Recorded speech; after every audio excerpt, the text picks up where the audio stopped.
Swear. Whew, this is why I have to stream more often, because literally the last second my mouse went completely out. So I was scrambling everywhere to find batteries. I swear. Whoo, Cloud, if I didn't love you. Oh my God. All right. First things first. Thank you everybody for joining. Let's get ourselves together. Whoo. The last second my mouse went. All right. I had to mute myself so y'all wouldn't be hearing me twice. Let me know if you can hear me. Holla if you hear me, as the kids used to say back when I was young. Whoo!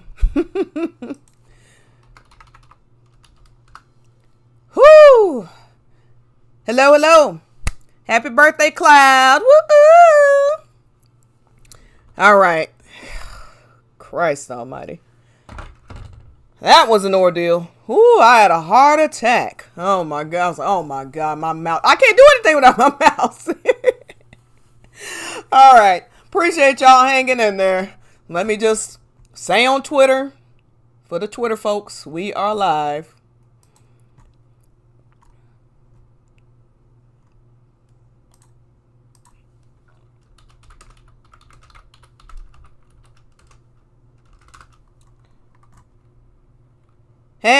Hey Beth. Hey Manga Bros. Hey Nightmare. What's up, girl? Thank you to Nightmare for this gorgeous graphic that's behind me, behind my head. You know, I absolutely adore that image of Cloud. I don't know, just I always think of when Tifa said he was like an untouchable star in the sky, and he's just, and then she, realizes he has, dreams just like, any ordinary boy, and that's when she decides she wants to spend her life with him. It's just so sweet. I love it. All right. I said we are live. Let me get the link one more time. Here we go. Linkity link.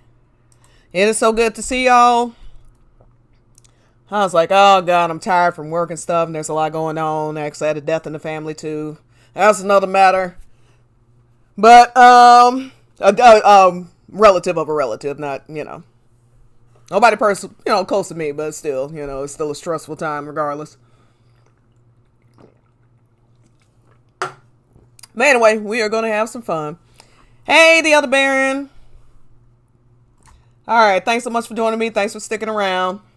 Okay. So, let's get started. Of course, my name is Stygian Stilettos Gamer, aka Stygian Sis. My gosh, I am at over, let's see. I joined the fandom in September 2020, I believe. Yeah.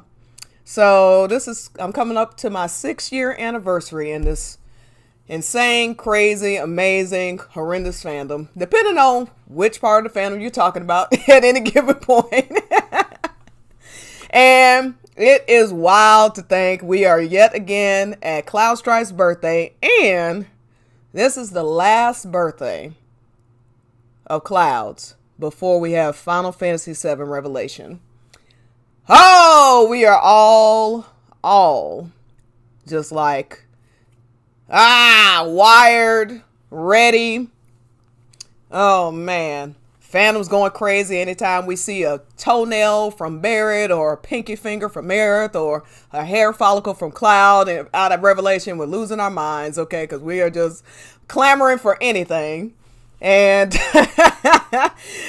Revelation is actually what this birthday stream is going to sort of center around for tonight. So what I was thinking is I'm going to go through the core relationships Cloud has in relation to Revelation, because as we know, the finale, the final part of the trilogy is coming up, and these are when the biggest moments for Cloud happen, biggest moments for the story happen. And so I thought it'd just be interesting to dive a little bit into each of these relationships. So first we're going to go with Zack, then Sephiroth, Tifa, Aerith, and then I put Barrett, but I'm also just going to talk about the team in general. Okay. So, I also like this idea that, Hamaguchi keeps going back to about resolve and what that might mean when he's talking about how you can get different versions of what these characters' resolve is, and just explain it in a way that makes sense to, without people gaslighting and going insane about it. Okay. Giving a very easy to understand explanation of what Hamaguchi is likely talking about. Okay. So this is going to be fun. Let's buckle up here. So everybody can hear me fine. Muck may be joining later. Let me text her so she doesn't accidentally call me in the middle of this, and because this thing is loud when somebody calls me on Discord. Oh my God. My Discord. Okay. All right. So let's get started. And what I'm going to do is I have some graphics, and then I'm just going to play some clips in the background. We all know what happens in these scenes, so we don't really need the audio, to be perfectly honest with you. I'm not even going to really play the audio. It's just going to be super low. Just a little background noise just so it's not totally dead silent as I'm talking behind me. Okay. All right. Let's start with Zack. So when I think of Cloud's resolve in relation to Zack, I think of legacy. And of course, anybody who knows the story. And by the way, I made this up specifically because I always forget to do this. Spoiler alert. Okay. Compilation spoiler alert. I am a compilation streamer. I'm not brand new to the story. If you're new to me, let me explain a little about myself. I am not new to the series. Okay. I have been a fan for 29 years at this point. So, and what I love is commentary on how the whole compilation comes together in Re-Trilogy. So I make references all over it. There's tons of spoilers, especially come here. So if you do not want to know what happens in the next game or what happened in, really any part of the compilation, this is probably not the stream for you. Just 100%. But if you know generally the compilation and you're just interested in my commentary, this is the stream for you. All right. So,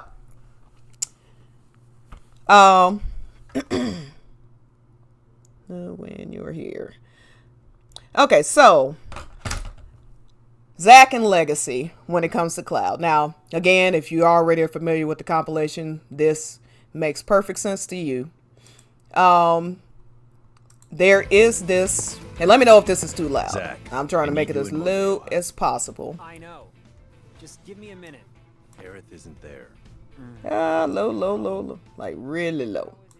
There we go. Okay, so Cloud and Zack met when he went to go join Soldier. And by the way, I'm not doing this in order of importance. I'm doing this in an order that I think makes sense to go through. So I want to start with Zack rather than Tifa because I want to, since the live stream scene is a critical part, I want to build up to Tifa's role, which is obviously the most critical part to it. But I'm leading into it with Zack and Zephyr. I thought that makes sense. Okay, so when Cloud, again, spoiler alert, when Cloud joined the army, he eventually came across a soldier named Zack. And so what you're seeing right now is how he met Zack. And Zack played a very influential part in his life for multiple reasons. And you'll see from the beginning, Zack was this upbeat, bright, friendly presence in his life. Somebody who was confident, somebody who was a country boy just like him, and told Cloud to reach for the stars. I don't know if y'all are familiar with Ordinary Day by Vanessa Carlton, but I always think of that song when I think about Zack and Cloud. And so, the sad thing about what went down with, all this that Sephiroth put him through, one of the many things was that this guy who meant so much to so much to Cloud, Genova and Sephiroth made him forget him. Because they used portions of Zack's personality, his life's journey, his skill set. You'll notice when you're playing through these games, especially If you play through Crisis Core, even if you play Ever Crisis, especially if you watch Zack and Cloud together, you see the influence in Cloud's battle system from Zack. So he had this huge impression on Cloud, not only just being his friend, but also because Jenova imprinted Zack onto Cloud. And Zack eventually ends up dying, saving Cloud. You know, without Zack and Tifa, there is no Final Fantasy VII. And it's Zack's selflessness and his sacrifice that allows for Cloud to reunite with Tifa at the cost of him reuniting with Aerith, which is another tragedy in and of itself. Now, he is able to eventually, you know. But, hi, how you doing, Mega? And by the way, if y'all want to, you know, say something in between, I'm looking at the comments so feel free to interrupt. So when I say legacy, you know, as Cloud, and we think about Cloud's resolve in the next game, one thing that I expect to come up definitely is what they started with Advent Children, which is this idea that Cloud is going to be Zack's living legacy. And what that really means is not what he is right now as this soldier persona. When he reunited with Tifa, Cloud's Jenova cells inside him reacted, and because he was not comfortable with who he is, you know, he and we'll get into that later. He never made it to soldier like he promised Tifa. His mind, with the help of these Jenova cells, created this false persona based a lot on Zack. And so that's why Tifa thinks he's acting strange and stuff, because he is acting strange. He's not acting as Zack. He's still Cloud in there. You know, she sees the glints of Cloud, and as the dev said, you know, he's most him true self around her, but she also is the one person to recognize that Cloud, and immediately recognizes that something is off, and it's because of this broken persona. And Cloud understands his persona is broken, but he's not as aware of it as someone living through it, and his persona being depressed and repressed, as someone who knows him, as Cody said, for who he really is, looking in on the outside. So, but what I think the living legacy definitely actually refers to is, let's go to Zack's death. What it actually refers to is what he chooses to do with his life after he's become his true self, which is going to happen in the next game, obviously. So what he tried to get Cloud to understand, you know, Cloud sees, you know, Cloud has a lot of self-doubt. It's just part of his quirks as a character. He carries a lot of self-doubt and, you know, lack of confidence. And I think, you know, especially if you know Advent Children, he feels like he failed Zack. He failed to live up to being his living legacy. When really Zack, I think, wants him to live the life that he didn't get to. One, he can do anything. He can defeat Sephiroth. He has defeated Sephiroth. He will defeat Sephiroth again. Zack doesn't want him to be like him. He wants him to be what his dream is, you know, and he also wants him to fulfill his potential. It's not about replicating Zack's dreams and honors and all of that, if that makes sense. So, because I believe that they are going to encompass, and actually there was just I swear I just read earlier, there was another interview where they said what we thought was for the end of the game, they're going to encompass Crisis Core, Dirge of Cerberus, and Advent Children. I've said before, and people looked at me like I was crazy, but what I was saying is that they're not making Advent Children or Dirge of Cerberus obsolete, but what they're doing is they're going to bring in those elements to where if you never play it, if you never watch it, you still get those core elements. So with Advent Children, this is part of it. Being Zack's living legacy, you're going to see Cloud live up to what that means inside of Revelation. So again, even if you never see having children, you still get what living legacy truly means. And that'll be part of Cloud's resolve. What I imagine is, just to explain these mechanics, and this is important because, hey, hi, how you doing? Hey, Constable. Yes, hi. It's the face. It's really important to understand that Hamaguchi is not saying, depending on how you play, this is going to be a different character, basically. And the reason it's most important with Cloud is because you have to understand, just to take a quick break from talking about Zack. These mechanics have to work for every character because this thing of resolve has to work for every character. And these characters at the core are the same person. You cannot change who they fundamentally are based on how you play the game. And that is not what Hamaguchi ever said. Happy birthday, Cloud. Yeah. So, you know, you have a lot of desperate hopes out of certain people, specifically when it comes to terms of shipping. Okay. The problem is, again, this has to work for every character. Red 13 isn't suddenly going to have a different love interest depending on how you play the game. He has a love interest. And it's a character from Before Crisis. Okay. He's not suddenly going to be in love with somebody else depending on what you see or what you play out of this game. Okay.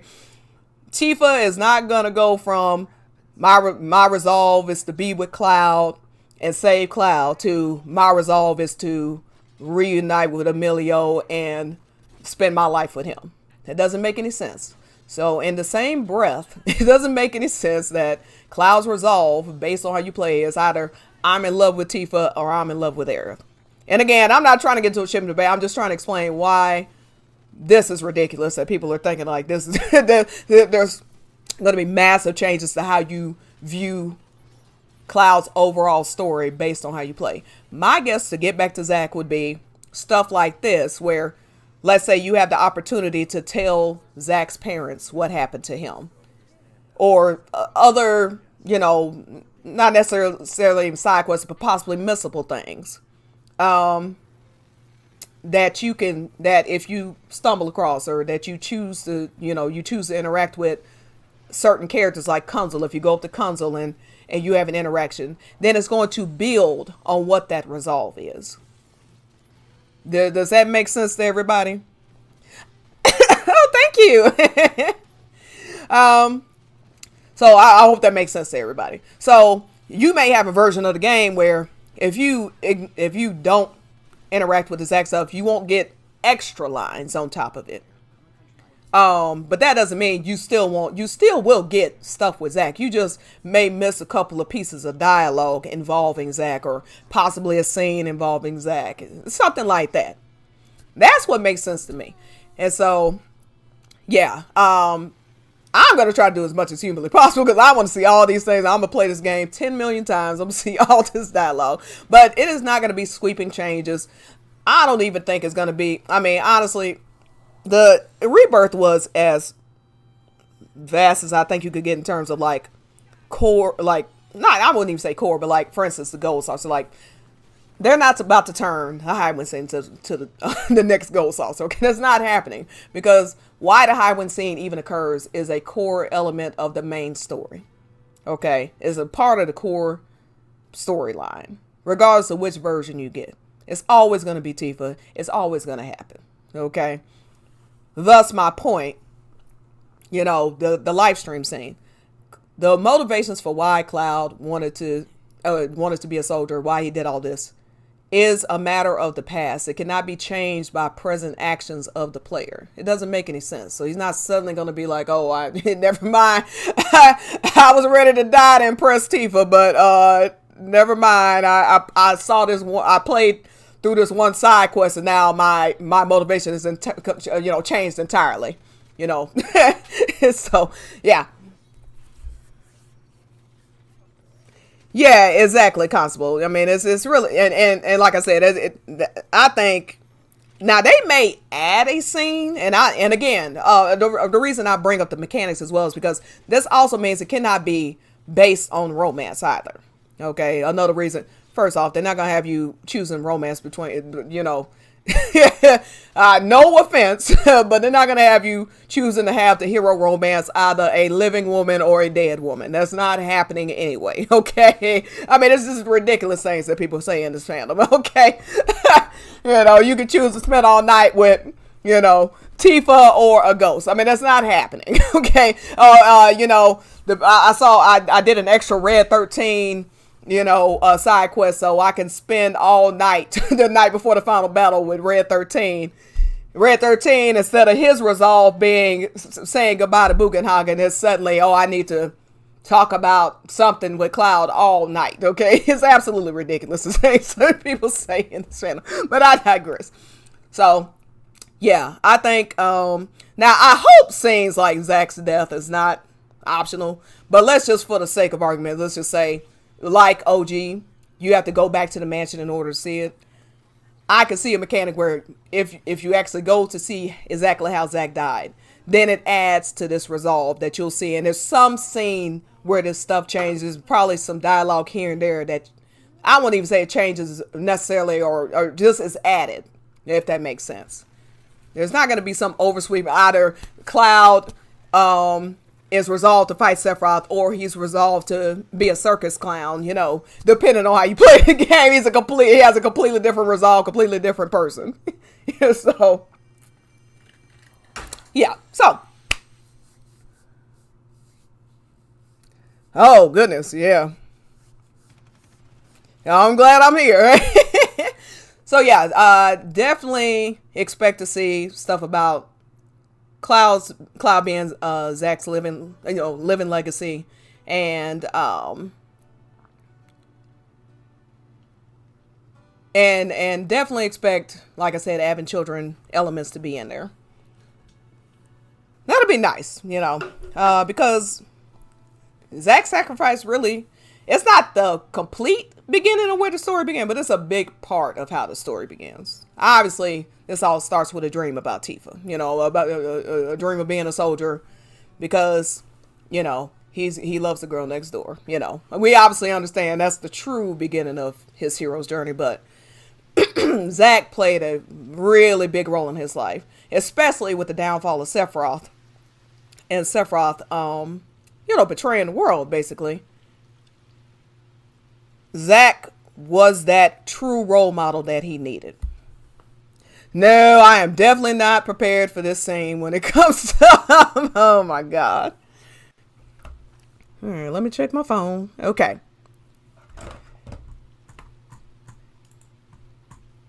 I really wish, is there, one day I got to figure out how to get the autofill. Oh God, I can't do this. Oh, Jesus. Man, this just kills me. It really does. And I'll talk more on this with Eric's portion, but you just have to imagine the guilt. And that's what Avatar is about, is Cloud getting over that guilt and that sorrow, because you have to imagine the amount of people that Cloud has to watch die. And people that have watched, you go back to Claudia. What was she doing? Why did she? It wasn't just a matter of she got caught by Sephiroth. It was, she said, Cloud, run away. You have to live. She sacrificed herself so that he could live. Zack sacrificed himself, And then just the friends that he had to watch die, like Jesse and Aerith. There's a lot of PTSD.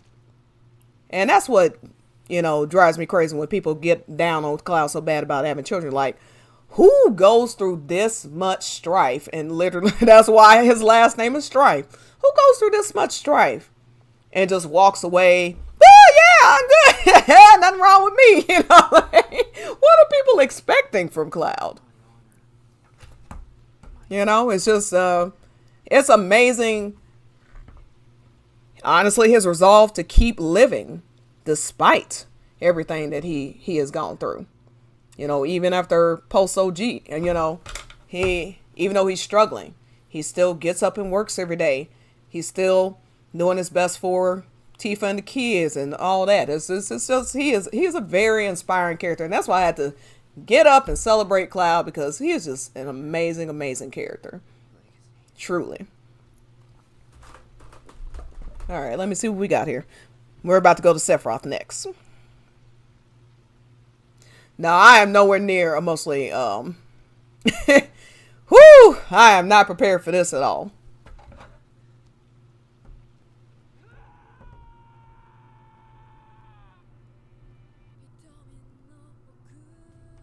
I love this song, by the way.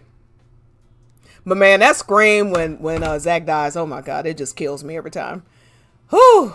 All right. We got to get... we got... Yeah, I really don't know how he does it. It's just an incredible character. All right, let's get to Sephiroth. Again, the theme is resolve here. So, let's see. We're going to cut that off.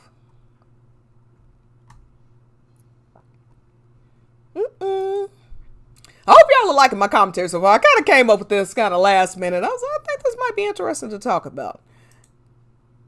Because just this whole resolve thing has been a big topic of conversation. All right, give me just 1 second.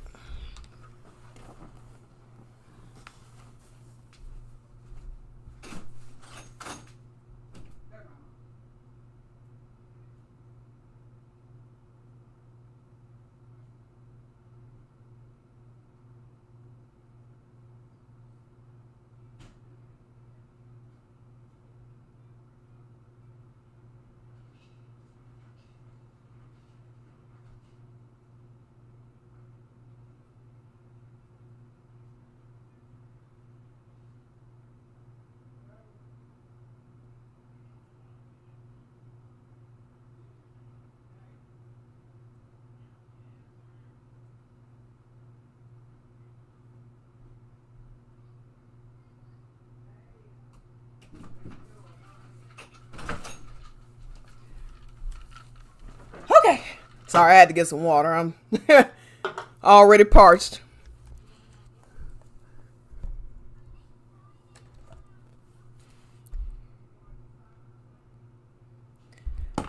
Okay, so now we're on to Sephiroth. Cloud's resolve about Sephiroth. Revenge. And, Cloud already mentions this after Aerith's death. And he mentions this when they're leaving Midgar. This is pretty much from the beginning. He's talking about this. Sephiroth, to say the least, has not been kind to Cloud.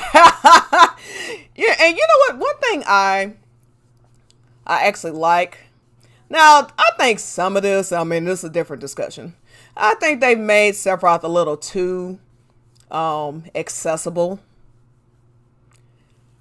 And I can explain what that means to me if you if you like. I can elaborate on that a little bit. But what I do like in general about the what we've had since OG is you do see, but they added a lot more in Crisis Core, is you do see that Sephiroth really wasn't, I say he was doomed from the start just because who his damn parents are. But he really wasn't like some evil blah, he wasn't like some crazy, some type of Hojo bad guy from the beginning. So what I mean by accessible is, just me personally, and I do see the pros and cons of this, but whereas in the original, Sephiroth really was this mysterious presence. He was far more mysterious. He didn't show up nearly as often. Now he's like popping up every 2 seconds. Like, it's just like, bam, there, bam. Okay, it's like, okay, dude, I'm just like, all right, yeah, we get it, Sephiroth, you're scary, And then I think with Ever Crisis, while I do like getting a lot of his backstory, I mean, I do. I think it's interesting to get his backstory. But like, now they've added grown Sephiroth, and you can dress him up in costumes and stuff. I think it just has really kind of, it's made his scariness suffer. Let's just put it that way. I think they could have possibly done the backstory with a little, I love Ever Crisis. Look, I play it every day. But I do think, I just see the difference in the way that people talk about Sephiroth now versus what they, in my opinion, what people used to talk about, how they talked about Sephiroth then. I mean, even this, I think even this insanity about him suddenly, he's going to become a good guy, it's like, I think that's where it comes from. So that's what I mean by he's a little too accessible now, because now people are just coming up with absolutely outlandish theories about what's going to go on with Sephiroth. He is not about to become a good guy. That was not the point of all of that. Okay. But yeah. So, but regardless of that, he's still terrifying sometimes, and he's still one of my favorite villains of all time. It's his psychological torture. Yeah, he's a killer. He's a war hero. He's murdered probably, hundreds, certainly, certainly hundreds at this point, maybe thousands. But just the way he can get into your head, and it's not just somebody broken like Cloud. It's not just somebody with Genova cells who has a darkness in their heart that that he can, take advantage of. It's even someone who is grounded and knows who they are, and like Tifa, and he can get into her head, and I always say the scariest thing about Sephiroth, about what he does in Northern Crater, is he largely tells the truth. It's so subtle the way he sneaks in that killer shot, because he's largely showing the truth. But he adds a major twist at the end. But it's something that Tifa cannot, and I'm actually going to do the Shinra. Yeah. Shinra sent me later. So I want to show this scene, by the way. It's so subtle, but it's so cunning. And he knows that Tifa can't refute it because she doesn't remember the full events either. And again, what people don't realize is Genova has read both of their minds. Sephiroth isn't guessing on these things. He knows how to thread that line. It's the same thing I say about why Sephiroth, of everybody in that team, including Aerith, who is the one that actually dies, he is targeting Cloud about Tifa specifically. Okay? Not about, you aren't going to be able to save her. So she isn't real. She's dead. This is not her. He slowly leads the Cloud into the psychosis about the love of his life not actually being real. And you have to think about how terrifying that is for Cloud. He has his heart, with the help of the Genova cells, has constructed his ideal version of himself for Tifa. And Sephiroth is pointing at her saying, but that's not her. I mean, Sephiroth is just so cunning and conniving. It is truly, and then just the way he's able to think so quickly on his feet, and he just plays Cloud like a fiddle. And I have always said this, Cloud is just putty in his hands, because Cloud is emotionally weak, as the devs say, or as the Ultimania says. And as Sephiroth said, in Kingdom Hearts, there is this darkness in his heart that he's never going to get rid of. And he knows it's just a matter of time before he breaks Cloud. And so, then it just becomes, so this dynamic, because Cloud both fears and reveres Sephiroth. Hamaguchi said recently that, whether Cloud likes Sephiroth is a complicated question, because he was his first ideal of what he wanted to be.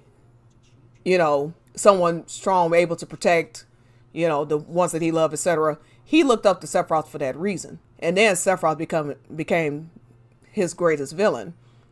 But yeah, it's a very complicated situation when you idolize somebody like that, and then they're the ones that literally stab you. Not in the back, but I'll give them that in the front. But yeah, so they definitely have this. It's a weird love-hate relationship, and I say it goes in both ways, and this is going to play a big role in this. And I don't mean romantic love. What I mean is, like I said, he idolized Sephiroth. He respects his power. He reveres it. But he knows that Sephiroth that had good in him at any point, that Sephiroth is gone. And yet at the same time, part of him is still willing to listen to Sephiroth and believe in him and eventually succumb to his will. It is such a fraught relationship between them. And then Sephiroth, while he's literally destroying Cloud to the core, he's hollowing him out. As Cloud says when he realizes he forgot Zack. He says, I'm being hollowed out. He thinks it's the cell degradation, but Cloud was never suffering from it. Again, let me put it up here. Spoiler alert. Spoiler alert. Okay.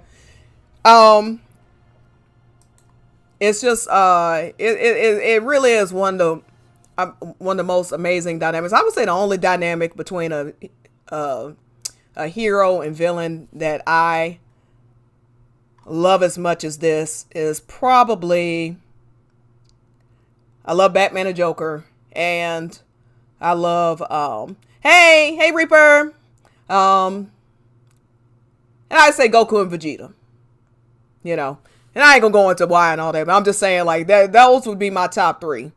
Says Cloud and Sephiroth, did I say Bulma? Goku and Vegeta. What did I say? I'm sorry. I was such a Bulma and Vegeta shipper. I might have said Bulma. Sorry. And like I said, Batman and Joker. And which one is my number one just depends on the day. Okay. Let's go. Let's see. So yeah, I think that's all I really have to say about that.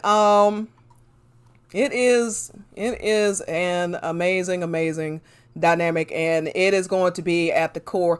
Nibelheim Trinity, which is Cloud, Tifa, and Sephiroth, is going to be at the core of so many major scenes in the next game. And you have Tifa, who is mentally strong, even though she suffers from some self-doubt as well. She's mentally strong, but her memories are blurred too. Then you have Cloud, who's just broken. And you have Sephiroth in the middle. You really have this devil on one shoulder, angel on the other shoulder dynamic going on with Cloud, Tifa, and Sephiroth. And it's going to make for some explosive stuff. Some explosive scenes. So, oh man. So yeah, that's Cloud's relationship with Sephiroth. It's going to be a hell of a ride. I am. Oh, you like Sonic and Shadow? Nice. Oh yeah, the other Baron said, all I can say is those twists at the Whirlwind Maze and live stream scene were a mind fuck for me. Absolutely. Light Nail, that's a good one. Yeah, that's a good one. Y'all coming up with some good ones here.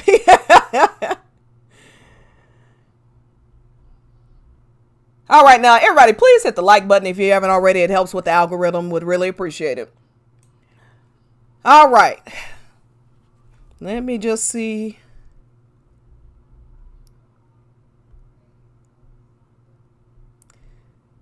All right, I am going to dive into Tifa next. That might have been unfortunate phrasing, depending, considering the Highwind scene is on the way.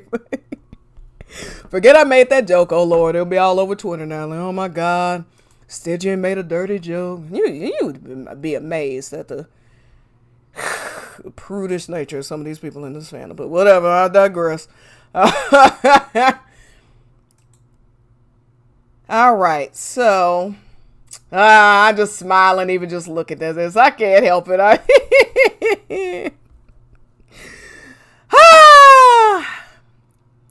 Cloud's resolve in relation to Tifa. I think devotion is a great word. Thanks, Nightmare, for helping me decide on that because I had a whole lot of words for this one, including love. But I think this is more apt one because it's more than love. Cloud and Tifa is more than friendship, more than a childhood friendship, more than romance. You know, more than physical and emotional compatibility. I'm like, it is really all encompassing. What's amazing to me is how these two. All right, Jamie, don't get me in trouble over here. I'm not getting into that. Well, I swear we're gonna do a fireside chat soon, and we're gonna get into all that in a bag of chips. Don't even worry about it. But in fact, let's go to what Hamaguchi said, and let's go to what Cody said about Cloud and Tifa, since we're talking about their dynamic, their relationship. And what's amazing is devotion really works both ways. The other Baron said devotion's perfect. Oh, my eyes are well up thinking of it. Longing too, yes. But devotion, I mean lifelong devotion. Let's go to what they said, and then I'll dive into it from there. So Hamaguchi, this was 2 years ago, and sorry the text is small. I'm going to read it to you. He was talking about Rebirth. I believe it was 2 years ago. He said the question, the interviewer asked, the scene where Cloud loses control is also shocking. How difficult was it to find how far you could push that without it seeming too much? Hamaguchi answers, okay. He says, Cloud's obviously being influenced by Sephiroth, and he's starting to act oddly and do strange things. But one of the ways we grounded him in these scenes is to have Tifa close by. She's there to ground him. As she says, he saved her before, now she offers to save him. At the same time, she's got her own worries, so Cloud may be supporting her in a similar way. There's quite an interesting dynamic between the two of them. One of the things that creators ask when remaking something, and not just in games, is how you change scenes. Personally, I think it's very much a case of too many cooks spoil the broth. If everyone's got an opinion on it and how they want to see it, and you listen to everyone, it doesn't go in a good direction. Because we have Mr. Nojima in charge of story and scenario, we trust and rely on his judgment. So if something people like, such as the way Cloud walked the line there, it's entirely thanks to him. We should be praising his efforts. So in other words, Cloud is Tifa's anchor, Tifa is Cloud's anchor. Okay. And let's just go straight into what Cody said. And this is probably gonna be loud. Give me a second. I want everybody to be able to hear it though. I think this might be it. Let's see.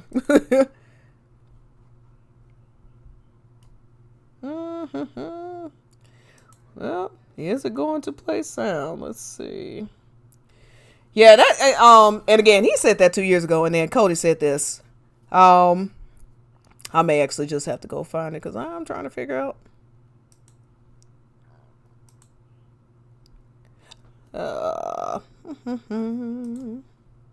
Nope, not what I intended. All right, we're doing it live, folks. We're doing it live. Where is the sound button at? I don't know.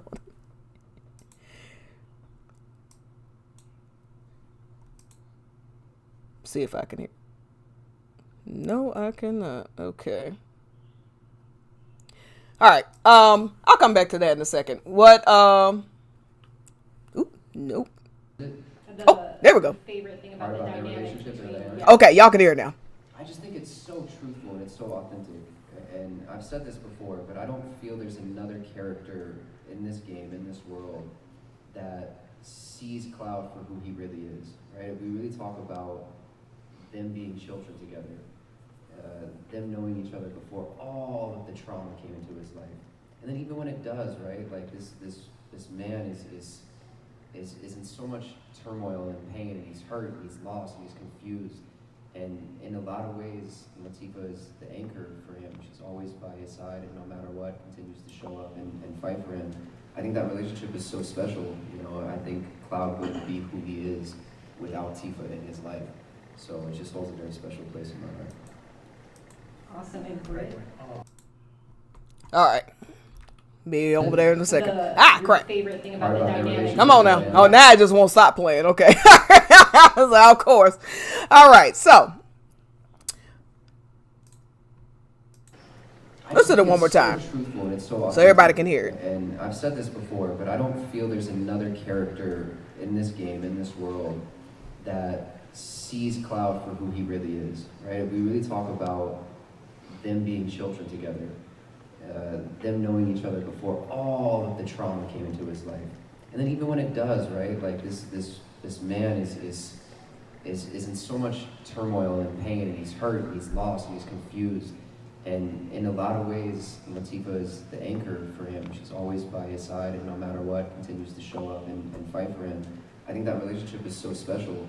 I think Cloud wouldn't be who he is without Tifa in his life. So it just holds a very special place in my heart. And that really is some powerful words from Cody Christian. And again, this is what people have to understand. And I've been saying this since the minute that that sentiment came out of Cody's mouth. Okay. What I was going to say before, and since we're at Tifa and Cloud, this is most relevant right now. Okay. So when it comes to Sephiroth, he knows exactly what is going through Cloud's head when it comes to Tifa. Okay. This isn't a matter of a guess game for him. He's not looking at there and oh, well, I think maybe he's into her, maybe not. Now, he did that beforehand, like before he snapped and melded with Genova and all that, and look, this has been my personal, just go back to Sephiroth just quickly. This has been my theory. I don't know if I'll ever be vindicated on it, but Sephiroth absolutely knew something was up first off between. He was looking outside the end window, right? He had a direct eye line to the water tower, to Cloud's house. He could see around what was going on in Cloud's house. He saw Cloud's movements. I mean, he would stare out that window probably for hours. Is how they made it seem, And he saw how Cloud covered his face when she first came up. They all were on the mountain together. He saw how Cloud, was around her. Like, so he already had the inkling, I'm sure. And I think that's part of what happened with, what happened during the Nibelheim incident. But that's another story. I'm not going to get into all that. But Genova has read Cloud's mind. He knows exactly what Cloud's motivations are. He knows exactly who Cloud is in love with. This is not a guessing game for him. So pay attention when Sephiroth is talking and who he is targeting. Okay. There's a reason he wants to break Tifa. There's a reason he wants to break Cloud and Tifa's bond. He wants to sever it. Specifically theirs. Now, in turn with just the way that Cloud has been acting the entire time, it's slowly breaking his bonds with everybody. But he is targeting those two. And the reason I bring this up in relation to Cody, when Cody says, I don't feel really he's being a little nice about it, honestly. When he says, I don't feel there's another character in this game or this world who sees Cloud for who he really is. No, does he know every single in and out of what the developers have in their heads, and did he know every single thing that is gonna come up post? Of course we understand that. He isn't a mind reader, he isn't psychic, but Cody has read every single line for Cloud Strife to and about every character in Revelation. Sans some, last minute additions or last minute couple of changes. He knows everything Cloud has said, which means he knows what the Cloud has said, including all this resolve stuff, I might add. If he knows all the lines of Cloud, that means he also knows what these different, editions or versions of Cloud's resolve is as well. And this is what he chooses to say, is that Tifa shows up for him no matter what. Cloud wouldn't be who he is without Tifa. Nobody knows Cloud. Nobody, not just nobody. Tifa knows Cloud best, or, nobody knows Cloud. Nobody else sees Cloud for who he really is. And I wager that includes Cloud. You know what I'm saying? Because Cloud himself, he knows he's broken. He doesn't see himself for who he really is right now. Okay. So that is a truly incredible statement for him to say a year ahead of time. With conviction, double, triple, quadruple down. Now he's putting out live stream art. And so, sorry, went on a little bit of a tangent. But it's really important to understand, because when we say devotion, oh, shoot, I accidentally messed up. There we go. When he talks about devotion, hold on. About Cloud when it comes to devotion. And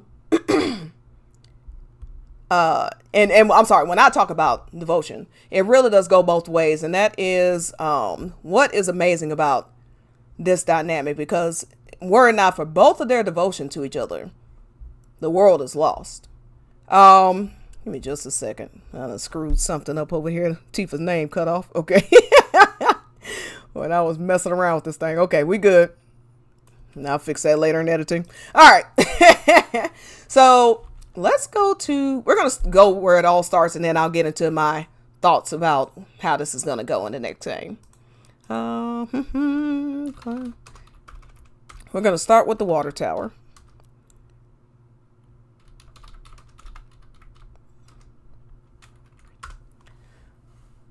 The water tower scene is just so core. It's where all of this really starts. It's where for us as the player, we, in a big way, all of this starts in terms of Cloud and Tifa's dynamic.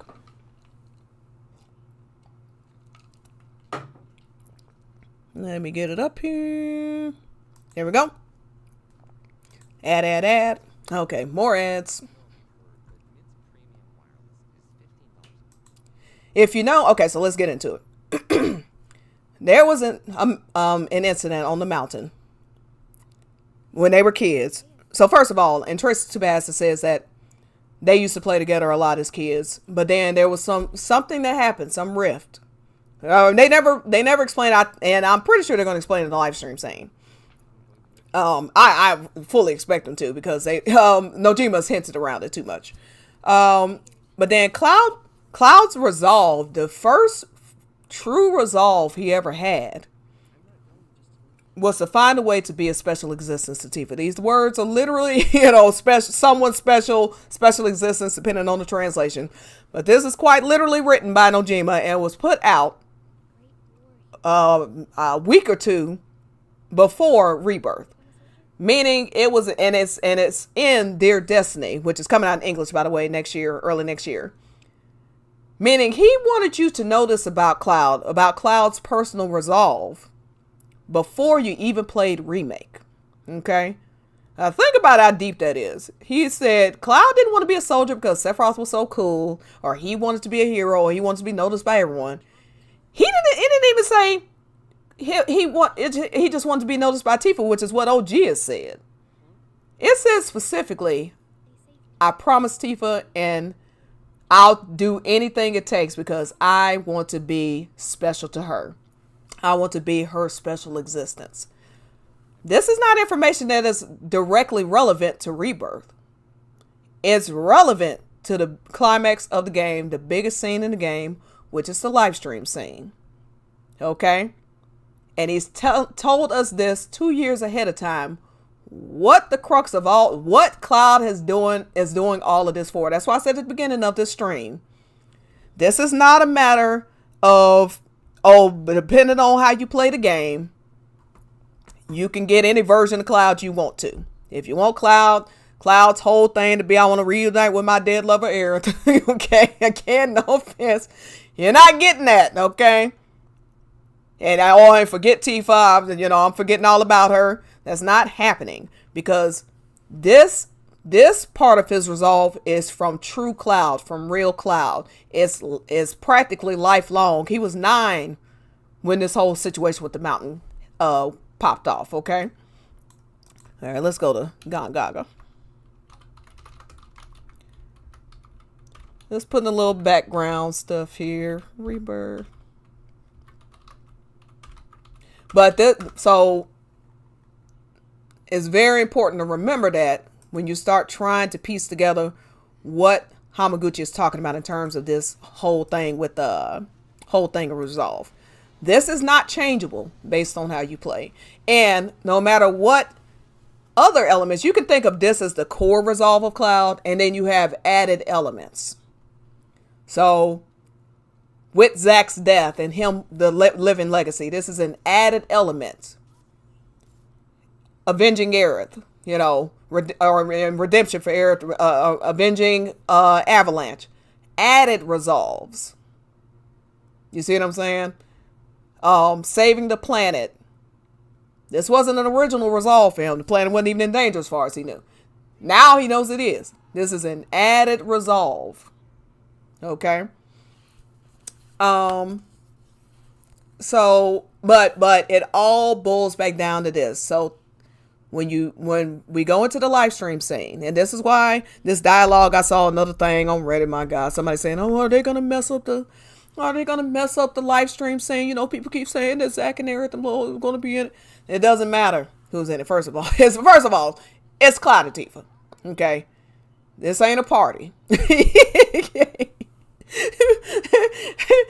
There are many characters that show up as flashbacks, including Zack. So, and we all know they're going to elaborate, expand on this scene. Nobody should be surprised by that. But the core of it is around that original resolve, and around why Zack's portion is so important, because he was in fact the one that was there, during the Nibelheim incident. Of course, Cloud was too, but where his memories are getting mixed up. Those are the two core elements there. But this being the primary, because when you're going through, again, let me put it up. Spoiler alert. All this is spoiler alert. Spoiler alert. Okay. Once we get to the live stream, saying I'll skip the details. If you know the game, you know how to get there. Basically, right before it, Tifa's dying. She calls out to him. Like I said, his core resolve was to keep this promise to Tifa and to be a special existence to her. He hears her calling for him. He pulls her into his mind, and that's how it begins. In order to, and since he has devoted himself this much to Tifa, as she has to him, by the way, he is now resolved to bring back his true self. And with the help of Tifa, because Tifa is at the core of all of this. I keep saying core, so because that's the word. I mean, it is. Okay. She is at the core of all of this. For him, he tries to go through these different memories and they're not working. But once he's able to tell her this central motivation for himself, which is being her special existence. And that's why he wants to be a soldier. That's why he wants to protect. That's where this whole thing with this hero stuff comes from. Zack wants to be a hero to be a hero. And I don't even mean that in a bad way. He wants to be a hero.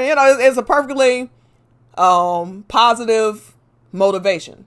But Cloud's motivation is not to be a hero. He wants to be a hero. There's a what, a who, a why type deal. What, a hero. Who, someone like Sephiroth. Why, Tifa. And why is the most important part of this. And that's what the heart of the live stream scene is about. So once he is able to confess this to Tifa, confess his, again, resolve and what it's about to her, only then is his true self able to reemerge. He's able to go back and remember these memories. Yeah, we're not gonna speak that into existence, Megan. I hear you. We all praying. They said, "Oh, Cena doesn't mess it up." Yeah, we all are. Only then is he able to bring his true self back. So no, the Tifa do something direct. I mean, it's really. It's almost a chicken or egg type thing. You know what I mean? Like, people, naysayers want to nitpick what Tifa exactly did or didn't do. That's not the point. He doesn't come back without Tifa. Whether it's him, whether it's her, it doesn't matter. I mean, it's so intertwined. It doesn't, it's you're parsing at this point. It's just ridiculous. It is a combined effort. So that their relationship, hey Triple A, their relationship is so important to and outside of Sephiroth is the single more. It is Khan Tifa's relationship is the single most important relationship going forward into Disc 2 and 3. Period. Sephiroth is a close second. Only because he's the villain. But Tifa, in terms of Cloud, saves the day.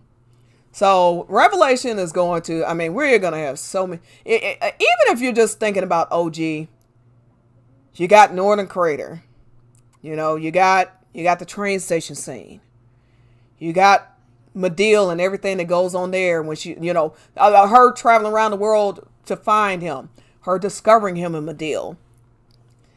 How the live streaming is, like I said, the live stream scene itself. You have the Tywin scene, and you have the post Tywin scene. You have what happens in Northern Crater again.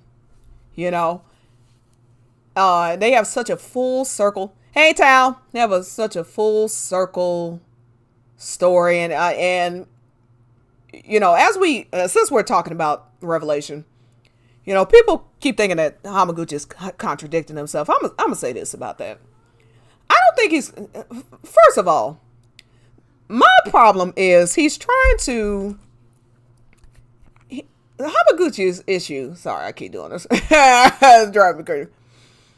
Hamaguchi's problem for me is he's wanted to keep the fandom engaged by doing these interviews, but he's constantly being asked questions he cannot possibly give a straight answer to. So it gives a feeling that he's contradicting himself. Because on the one hand, he says they're gonna stay true to the story. On the other hand,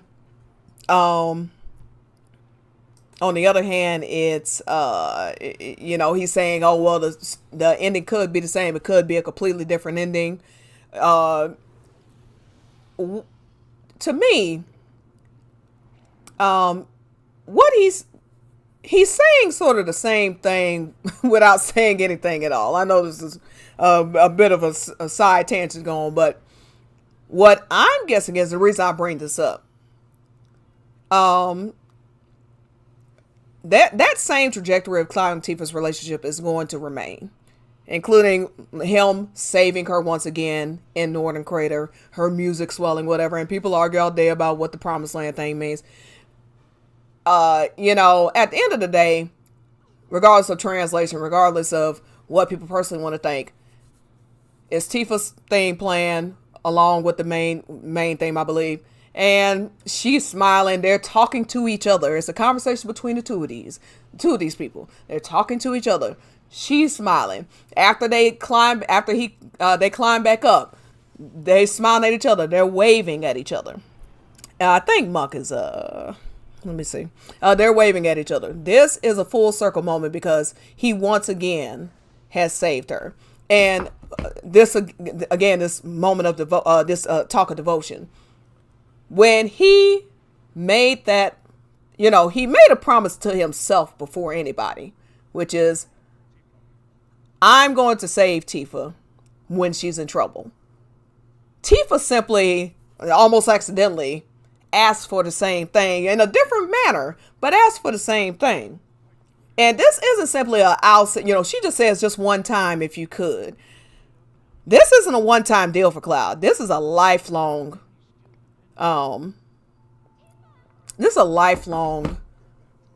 endeavor for Cloud. So when he saves her at the end, that's what I mean by full circle. It's just such a beautiful moment.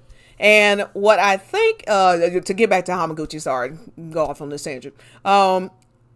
When he says it could end completely differently, what he's saying, in my opinion, is we're simply going to get a different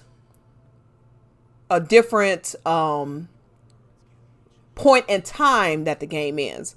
I could easily see, we get, when the live stream comes swelling up and stops Meteor and they show Air's face, instead of it ending right there, we're going to get an extended version. We're going to get an epilogue type deal. So we'll see Cloud and Tifa rebuilding the bar with Barrett's help. And, we'll see how they got Denzel. We'll see what the other team members are up to, et cetera, et cetera. Okay. Which is another reason why and Hamaguchi also said it's going to be one ending, because these elements that happen after the fact cannot be changed based on how the character plays. It's just one ending. Another reason why Cloud is not going to be a totally different character or have a totally different love interest depending on how you play the game. None of this is happening. Okay.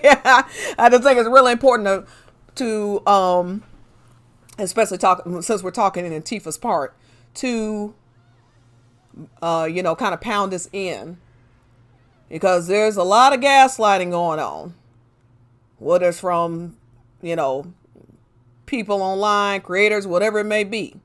There's a whole lot of gaslighting on here. And on Cloud's birthday, I want to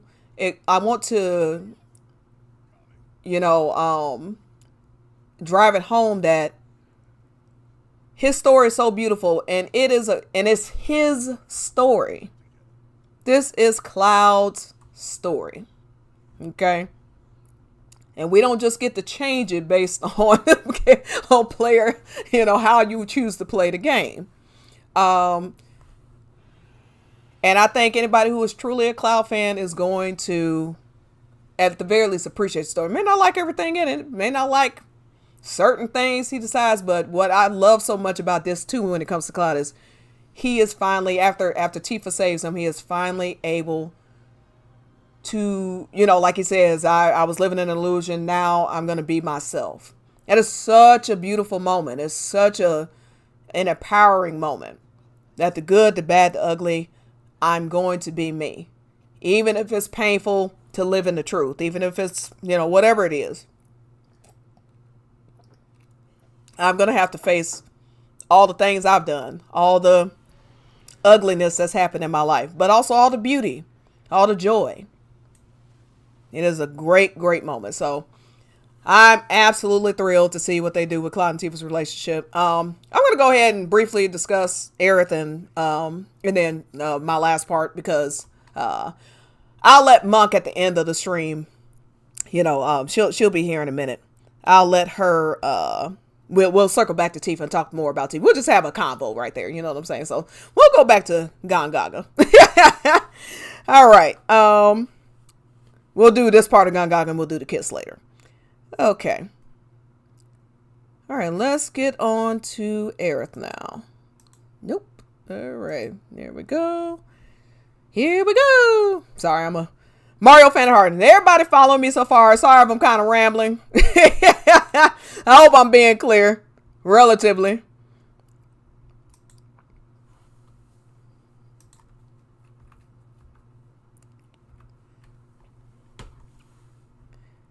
Yeah, like I said, Hamaguchi mentioned that they're going to encompass all of the different parts of the game. The compilation within the ending. And so that's what I think he means. That's at least part of an explanation of what he means is we're going to get some of that Advent Children. That's why it's not that he's suddenly saying Advent Children is not canon. That's not what he's saying. He's saying this idea that it directly leads into or directly links is not entirely accurate because of what they're going to do at the end of the game, which I believe is give us some light version of what occurs in Advent Children to some degree, some core element stuff within the parts of Revelation and in the epilogue. And it may even extend past to where we'll see what kind of went on after Advent Children, maybe before Dirge of Cerberus, maybe after Dirge of Cerberus. We might get a 10 years later thing. I could easily see us getting a 10 years later where, Cloud and Tifa, we see, what they're up to, their family and all that. We see Barrett, maybe Barrett has a new wife, and he's working his, I don't know if they're going to do an oil rig thing again, but I don't know. See, still a questionable choice for me, but I digress. We see what Sid and Cher are up to. You see what I'm saying? Like, would it be in the 30th anniversary? I could very easily see this stuff. So, all right, let's go to Aerith real quick.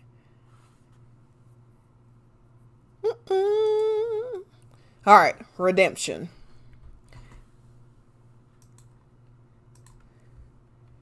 And I'm just going to skip to the nitty gritty. I'm going to say again. Spoiler alert. Spoiler alert. Okay. About as spoilerish as you can get. Well, all of this has been.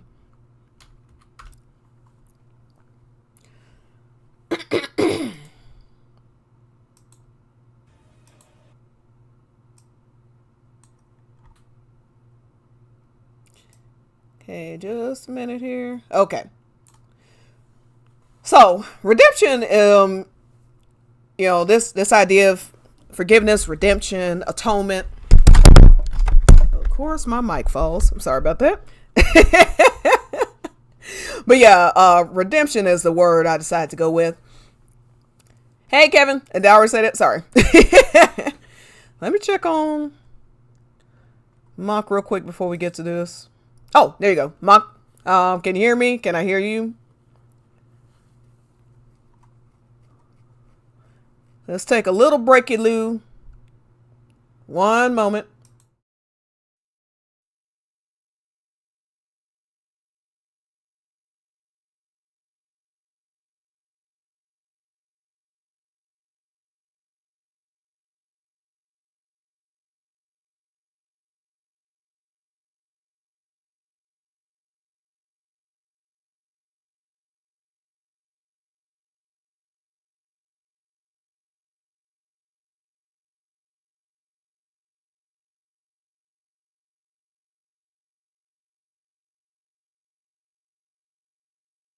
All right. Hey, Monk.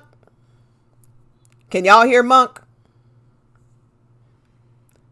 Monk, you already know I gotta I gotta run to the bathroom before we get started. I know. Oh no, y'all can't hear Monk. Okay, hold on one second. I already know y'all can't. Because I didn't have it. Okay, say something again, Monk. Testing. 1, Awesome, 2, 3. awesome. All right, can somebody just give me a hey, yay, nay on Monk? And then we're just gonna take a 2-minute break. So, okay, can you hear now? Okay, let's keep talking, Monk. Keep talking. Just say, hey, how you Can you doing? hear me now? What's up? What's Can you hear me going now? on? Can you hear me now? Can anybody Testing, hear testing. Monk? Testing. Okay. Can Oh yeah. Okay. hear me? Okay. Yeah. Okay. Here we go. All right, y'all. I'm gonna put the wait screen on. Give me 2 minutes, and we'll be right back. What we're gonna do, and just inform Monk of what I'm gonna do. We're gonna go through. You just missed Tifa, but don't worry. We're gonna go back to her. We're gonna do. Yay. Yeah. Don't worry. You literally just. But we'll do a discussion at the end. We'll circle back. We're gonna quickly do Aerith, and we're gonna do the team. Just my thoughts in general about the resolve in terms of the team, and then we'll circle back to Tifa, and then we'll close out from there. Okay. Okay. All right. Sounds good. Just a minute. 2 minutes.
All right, I'm back. I'm very quick. For some reason, I was just, I just got the mental image of have you seen the second Incredibles movie Sure. with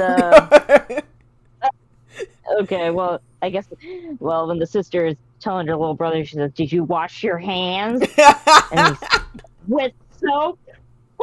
That is so funny.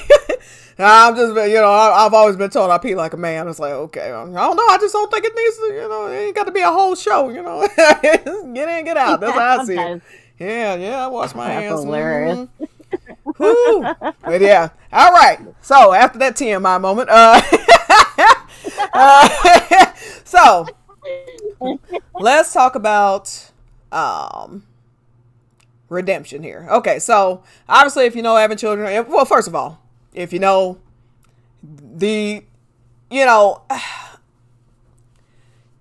now Cloud has many many motivations in terms of redemption. As I mentioned earlier, his mother, Avalanche, his hometown, I would even say now they're adding people like Roche and Broden, just all these people that I feel like eventually, just the weight of all those deaths that he's had to witness and the road men, like Cloud is such PTSD because survival's guilt, because when what's interesting is when Zach and Biggs when they were talking, and what always struck me, I believe it's chapter 7 when they were talking, Biggs says, "Why me? Why am I the one that's left?" There's this guilt that you hear, and it felt very familiar to what I feel like would be going through Cloud's head when he's thinking about Zach, his mother, his hometown, all these people around him, all this death around him. And it's its own kind of hell. And, dying is terrible. It's not good. Not fun. Right. But it's its own kind of hell, especially if you somebody, I can attest to this personally. It's hard being somebody who's, when somebody close to you dies and you're left and you're like, why them? Why not me? Why you really start to internalize that. And so that was the guilt that they were playing on post OG with Cloud. And the reason Aerith is focused on, people get the wrong impression about why she's focused on. It's not because she's the love of his 16-day lover. Okay, that's not what's going on here. It's because first of all, she is the main death as the player. When you're thinking about OG, Zach's already dead. Claudia's just like a tiny bit of a flash, but you don't actually even see her die. Aerith is the big death in the game, and Cloud is standing 2 feet from her when Sephiroth kills her. You know what I'm saying? Like, it's this huge, shocking moment for Cloud and the player. So they use Aerith as this bridge between... they even said this after Rebirth came out. Hamaguchi and Katase were talking about this. Like, Cloud is supposed to be your emotional link. You're supposed to link to Cloud emotionally. Like, I can't believe that a person I cared about, like, they're just gone like that. He can't accept. That's what this whole can't accept the death thing is about. Okay. So that's why I use redemption when it comes to Aerith, because they focused a lot on this, in my opinion, just for that reason and to hype up, for those who wanted to see Aerith return, hype her up for having children. But it is more encompassing, like I said, more than that, because you have all these other people that he needs to avenge, and frankly, the planet. Redemption for, how things went with the planet, because let's also realize that Cloud is the one who helped Meteor be cast in the first place. Okay. So he feels his need for redemption. There's a lot of guilt for that too. Absolutely. So he absolutely feels his need for redemption. Eric's just kind of like a mascot for this, if you will. Now, I'm not saying that they don't have they were friends. He cares about her. He loves all the team members in their own way. You know what I'm saying? But I'm just saying she's kind of like the poster girl for this need for redemption, because I think another thing is she is the one that he feels he could have actually prevented. You know what I mean? Right. Because Zach, he couldn't do it. I mean, he could barely even move or speak. He couldn't do anything. But he was perfectly able-bodied. He was the quote-unquote soldier hero standing right there. And she dies 2 feet from him. You know? And then when you add in his guilt about Zach, you know, he already watched Zach dying. Now, once he remembers who Aerith was to Zach, and they made a point of putting that in the game, that he remembers that Aerith is Zach's love, the one he was crazy about, etc. And now he's let her die too. It's just all this guilt. But reason I mentioned redemption is they're going to, in my opinion, I'll let you go here, Monk. They're going to encompass those themes of having children and his redemption arc, in part being him for they're gonna, you know, I don't know exactly how they're gonna do it, but they're going to show Cloud accepting their deaths, forgiving himself, and moving on to, you know, hey, you know, I'm going to defeat Sephiroth, I'm going to save the planet, you know, I'm going to make up for these things that have happened. You get what I'm saying, Monk? Is that making sense, everybody? Okay, sorry, go ahead, Monk. Yeah. Well, and you can see it encapsulated in the poster for Revelation. You have this imagery of Aerith and Zach, like larger than life. Yeah, hold on. That, there you go. Okay, go ahead. You good? What do I need to repeat? No, you go ahead. You good? Oh, okay. So yeah, you can see them the way they're juxtaposed on the key art for Revelation. Like, now you break it up again. You were perfectly fine until you moving around.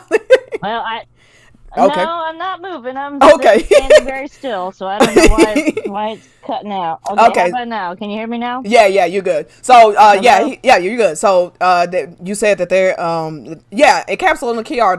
That's a great point. On the key art, you see how they're, you know, larger than the other characters, and it looks like they're being memorialized in a sense. Mm-hmm.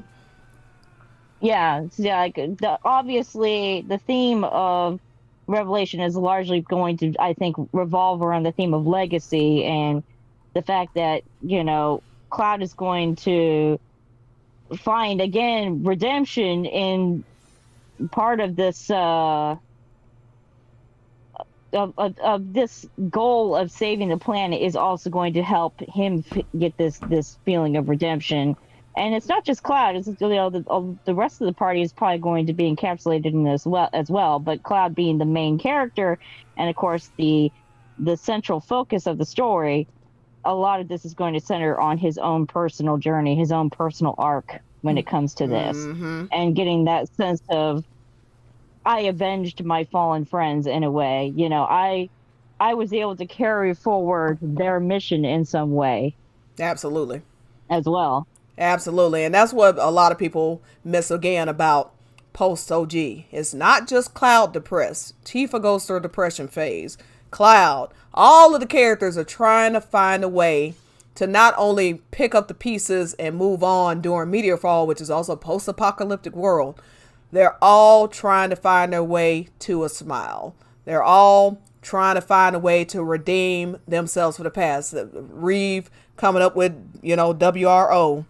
And, you know, Barrett trying to, you know, find a new power source for the planet, and him going on his journey.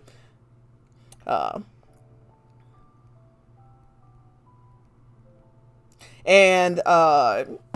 know, Yuffie's trying to help the people of her land. Like, they're all trying to find redemption. So, yeah, that's a great point, Monk. And we're going to see bits and pieces of that in Revelation for all the characters. And what I was talking about earlier, I kind of went on a tangent, is when you're talking about Hamaguchi and what he means by characters resolve and possible different versions you can see of Cloud's of these different characters resolve. These mechanics have to work for all the characters. Okay. Hey Mick. So yeah, you know, I could see Barrett and Marlene during those 7 days possibly going to Aerith's church, and him, you know, whatever the variations of dialogue you can get. Maybe Barrett mentioned something specific about Aerith as an example. I only mention that just because we're talking about Aerith and, and his key art is in her church, which they never explained, by the way. I mean, we can surmise, but they never explain. Maybe they will now, It's just, Right. as what I was talking about with Tifa is you have Cloud's core resolve, and then you have things that can be layered on top. Being Zack's legacy, avenging Aerith and Avalanche, his mother, these different things that can be added in addition to that core resolve. So yeah, that's a great point. I imagine just for the sake, like I said, because Aerith was one of their team members, them all in some way bringing Aerith into their individual motivations for why they want to defeat Sephiroth. Not the core motivation, but a part of it. That makes perfect sense to me. Mm-hmm. All right. Exactly. Yeah. So, and in Cloud, when you go after Aerith dies, Cloud goes through a bit of a diatribe about this anyway. He mentions a lot of things. And then at the end, and he killed Aerith. You know what I'm saying? I think these mechanics are pretty simple to to surmise if you don't let the Phantom gaslight you into or just ridiculous stuff. Okay, but yeah, so we will definitely get some again just because she's the big death in the game. We will get some. Well, just like we did in OG, there'll be some scene somewhere. I imagine Forgotten Capital, where they're going to memorialize Aerith. I'm hoping that, I don't know how it would happen, but, you have in, On the Way to a Smile where they all go back to her grave after they defeat Sephiroth. And that's where Tifa starts crying and blah, blah, blah. I really hope that they put that and they put, the Because I Have You speech and, kind of sprinkle in. Like a nice little epilogue, a true epilogue. Yeah. Yeah. I mean, if you think about the timeline of events, the whole Because I Have You speech, I believe it happens on the deck of the Highwind, doesn't it? Yes, exactly. And it happens right before the final battle, I think. Yes. Yeah, because it said, because in the book it says, what would soon, and I asked about the Japanese too, it said, what would soon be the ruins of Midgar. Yeah, so the destruction had not happened yet. Mm-hmm. So they definitely haven't. And Nojima's the one that wrote all this. I just want to say, so. And the thing is that he has been encouraging people to read those books as much as he's been encouraging people to read Dear Destiny and Traces of Two Paths. Mm-hmm. Like, he's incorporating all of his novels into these games. Absolutely. So definitely expect more of that. All right. That would be so awesome. Awesome. All right. And finally, we are going to go to camaraderie. Okay. Which I said Barry was. I was starting off with Barry, but I was going to say the team because when we're talking about Cloud's relationships and his, his resolve as we're talking about Revelation, he's built this family over the course of this journey. And these are now people he, is not just about him. It's not even just about the planet anymore. Of course, obviously, planet goes, we all go, We get the severity of that. But I think it's also, saving the planet feels like such a massive undertaking. It's overwhelming to think about. You some little country boy from the middle of nowhere, saving the world. Right. It's so. I know it's called Final Fantasy, but understand this is their world. For them, this is a fantastic notion. Okay, the fact that the entirety of humanity could end in 7 days. You know what I'm saying? Go ahead. Mm-hmm. Well, I was just saying that, especially with somebody like Cloud, who already has so many self-doubts as it is, and he already feels, at least at this point in the story, he's already felt like he's made major failures, and he's also partially to blame for, at least, and he's certainly internalizing that blame for helping summon the meteor in the first place. And so he's just got this massive weight on his back for all of this. He's got this again, we just got done talking about this sense of guilt, due to people dying on his watch. He's now got this looming meteor ahead that he feels personally responsible for helping summon. And then you tack onto that, these insecurities that he's been battling with his whole life. So, it's a lot. It's daunting. For a character like Cloud. It's daunting. It's very daunting. But again, that's what makes his relationships with the team so important. That he has that backup. He has this found family of sorts that are there to support him. Mm-hmm. Absolutely. And they themselves have their own guilt and their own, insecurities and feelings of failure. Like every single member of that team has their own struggles that they're going through. But it's like they find solace in the fact that they all have this shared goal and they're all working towards the same end. Absolutely. And understand, these varying resolves do not and cannot contradict either. Think about Barrett. We're talking about the team. Barrett both wants to save the world because he's a planetologist, and he cares about, humanity's existence. But he wants to protect the planet. But he also thinks of the planet as a living being, which it is, you know what I'm saying? So in and of itself, it's kind of another person he wants to protect, if that makes sense. It's added layer for Barrett when it comes to the planet. It's not just a thing, just like Pocahontas said, I guess it's just not a thing that you can claim. Well, and the thing is that Barrett, and this goes for everyone on the party, is that everyone has something that they're fighting for, someone that they're fighting for. And in Barrett's case, it's Marlene. He wants to save this planet, this world, so that Marlene has a chance to grow up and live life. Like, that's his daughter. Like, exactly. But that's what I'm saying, is it's not contradictory. And again, that's why you can have these different versions of the resolve that you see depending on how you play the game, and it doesn't mean they're going to contradict each other. They all have to make sense to the character. So one resolve is, I want to save the planet for Marlene. One is, I want to save the planet because it's a living being that deserves to be protected. Another is, I don't want humanity to not exist anymore. But also another resolve is revenge for Barrett too.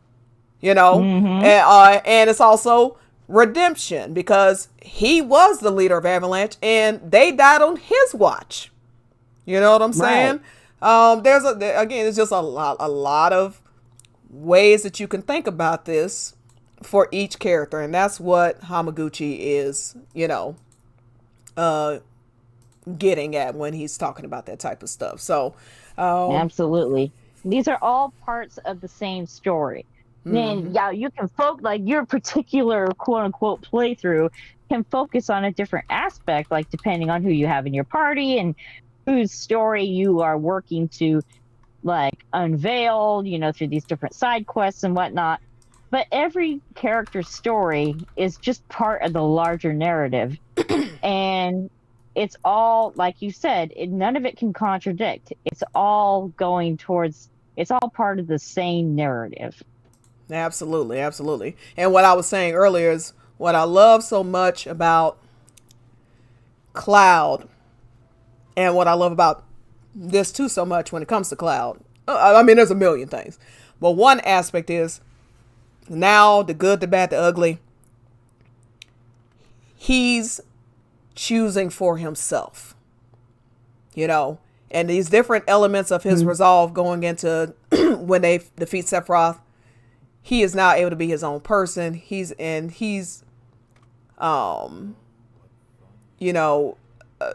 That's why no matter what goes down with this resolve stuff, it all is going to make sense to real Cloud's character. It's not going to be, I'll either spend all night with the love of my life or a dog. I don't know what the hell Red 13 is supposed to talk about with Cloud all night. I mean, they barely spent 5 minutes on the couch talking.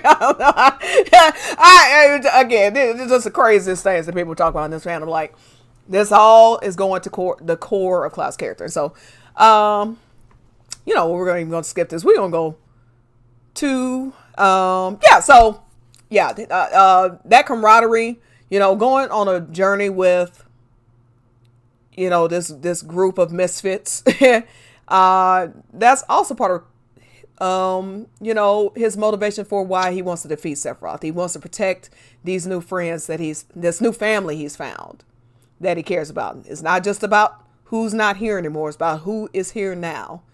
And yeah, everybody needs a personal motivation. And that's why Cloud says, you know what? I mean, again, this save the planet that's not enough to get you through. Especially when you may not even be here at the end of this fight. You know what I'm saying? Like, you got to have more than just saving yourself or just, saving the planet as motivation. Barrett was going into that fight knowing he could very well die. But if it meant saving Marlene, that was enough for him.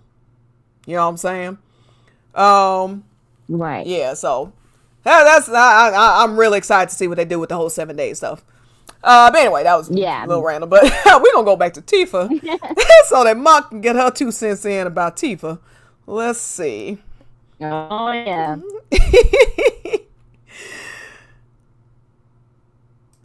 All right. And so what I was going with a word for each, relationship in Cloud's life. And for Tifa, I went through devotion. And just to briefly explain what I said is that, Cloud, for Cloud, when it comes in this story, Tifa's not just a love interest. She's not just a friend or a childhood friend. She's not just a partner in battle. She's not just,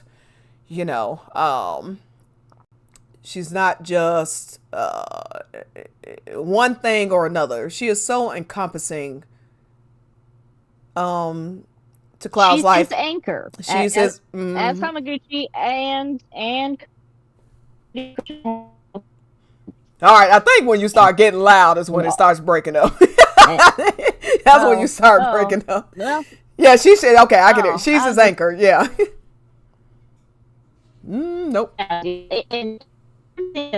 Nope. Hello. Okay, there you go. Hello? There you go. Hello. Okay, then go. Nope. So. There you go. Hello. Yep, I got you now. Yeah. Nope. All right, well, let's give it a Okay. minute. Yeah, let's give it a minute. Hold on. And well, actually, Okay, hello. Yeah, you're good now. You're good now.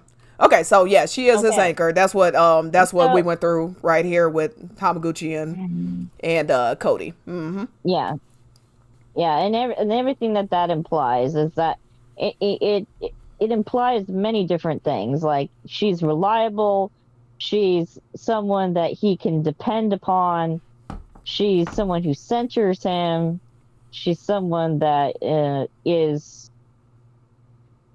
she's Cloud's home, and that's another terminology that's often associated with Tifa, is that she's often associated with this feeling of home. Sector 7 is home for Cloud, because again, that's where Tifa is. Mm-hmm. So and not to mention that she is quite literally the last living piece of Nibelheim that he has. Mm-hmm.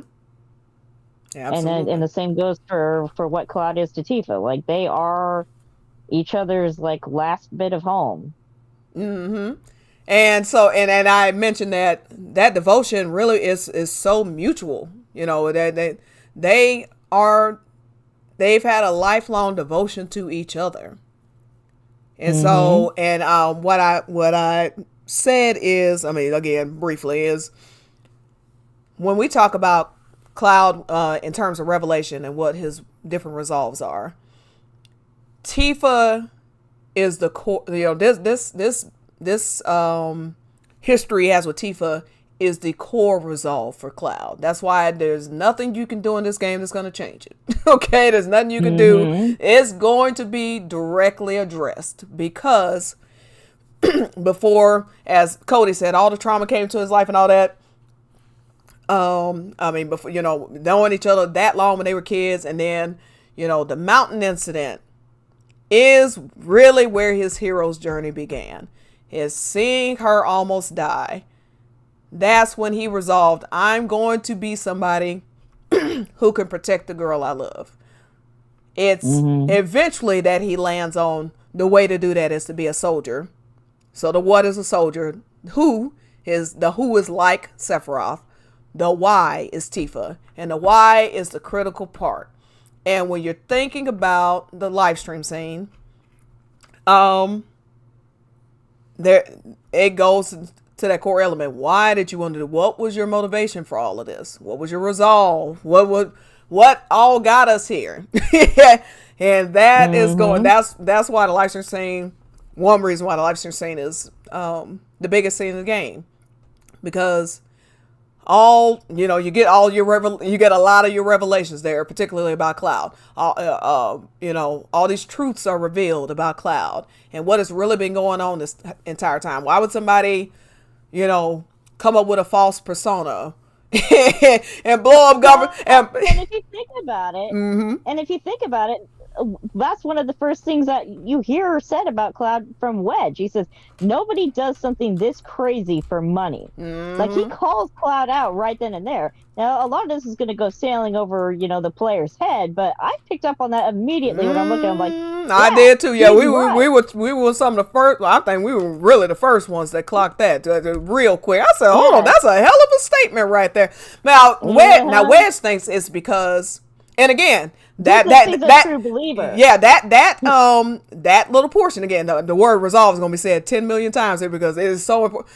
Wedge is asking what Cloud's resolve is. Like, what is your motivation for doing all this? And he's thinking it's love of the planet. No, it's love of Tifa. Okay, nobody, and Wedge was dead right. Nobody is blowing up government buildings and risking a public hanging for 2,000 gil. Okay, you can barely afford a meal in Tifa's bar in the middle of the slums for 2,000 gil. Okay, yes, exactly. Okay, that is insane. And he didn't even get paid ahead of time. You know what I'm saying? Exactly. He's like, hey, all right, I owe you, I got you. Cool. So yeah, that and Cloud and Tifa's relationship is going to be the single most important in Revelation. Period. Point blank. It is so entwined in all of the major scenes and throughout the game. And it's going to go way deeper than LG ever did. Because, again, there is nothing that has occurred. And this is what I was saying, because I read some Reddit thing talking about, I hope it doesn't mess up the live stream scene. People talking about secondary. That is not happening. Okay. Every scene has only been enhanced. There have been scenes added, but there's only been enhanced. No character characters who were the main part, the core of a scene have changed in this remake. Not anywhere. Okay, so they're definitely not gonna mess with the biggest scenes in the game by tossing Barrett in there, I'm not saying like as a flashback, because I'm just saying like instead of Tifa being there, it's gonna be Barrett, it's gonna be Red 13. That's not happening. So just get that out of your minds. It's insane. Okay. But yes. And the only people push you for agenda anyway. Girl, as soon as you started talking, what do you call yourself? As soon as you call yourself what? Okay. But as soon as even if you don't call yourself a shipper, you call yourself one of these content creators, you got an agenda if you're trying to shove some other character in there too. I'm calling you out. There's an agenda. I don't know. I can't say what it is, but there's an agenda, because I don't recall anybody saying, It should be Yuffie going and fighting, dying instead of Barrett. Okay, I don't see anybody saying that that they should have replaced Cloud with Zack, and Zack should have been the one. And Zack and the team would be the ones to go up Shinra Tower to save Aerith or some shit. I mean, like, none of these major scenes, nobody was expecting characters to be swapped in, okay? Nobody reasonable. Let me put it that way. So, you know, it just, it becomes fatiguing. Oh, yeah, go ahead. Go ahead. Oh, sorry. I didn't mean to derail you, but I did want to take the, before we got too far off. Oh, yeah, because you know we will. Mention this one thing. I wanted to mention this one thing. It interesting. We're talking about Cloud's, you know, resolve and, you know, what his motivations and things. And Cloud never does anything halfway. Cloud is always like a go big or go home kind of guy. So, like, even with something like the Promise, which is such a crucial part of Cloud's story arc and his motivations and everything, it's not just him saving Tifa. Like, Tifa asked Cloud to save her one time. She's like, just once. Cloud heard that and heard, oh, lifetime? The rest of my life? Got it. Bet. That's exactly what I said. and the thing is like, he even takes something like an emotional moment and attributes it. Like, for example, when the developers are talking about the rain, what's going through Cloud's mind during the hug in Midgar, in the garden, Cloud clocks that as a moment of him saving Tifa. Now, she's not in any sort of physical harm here.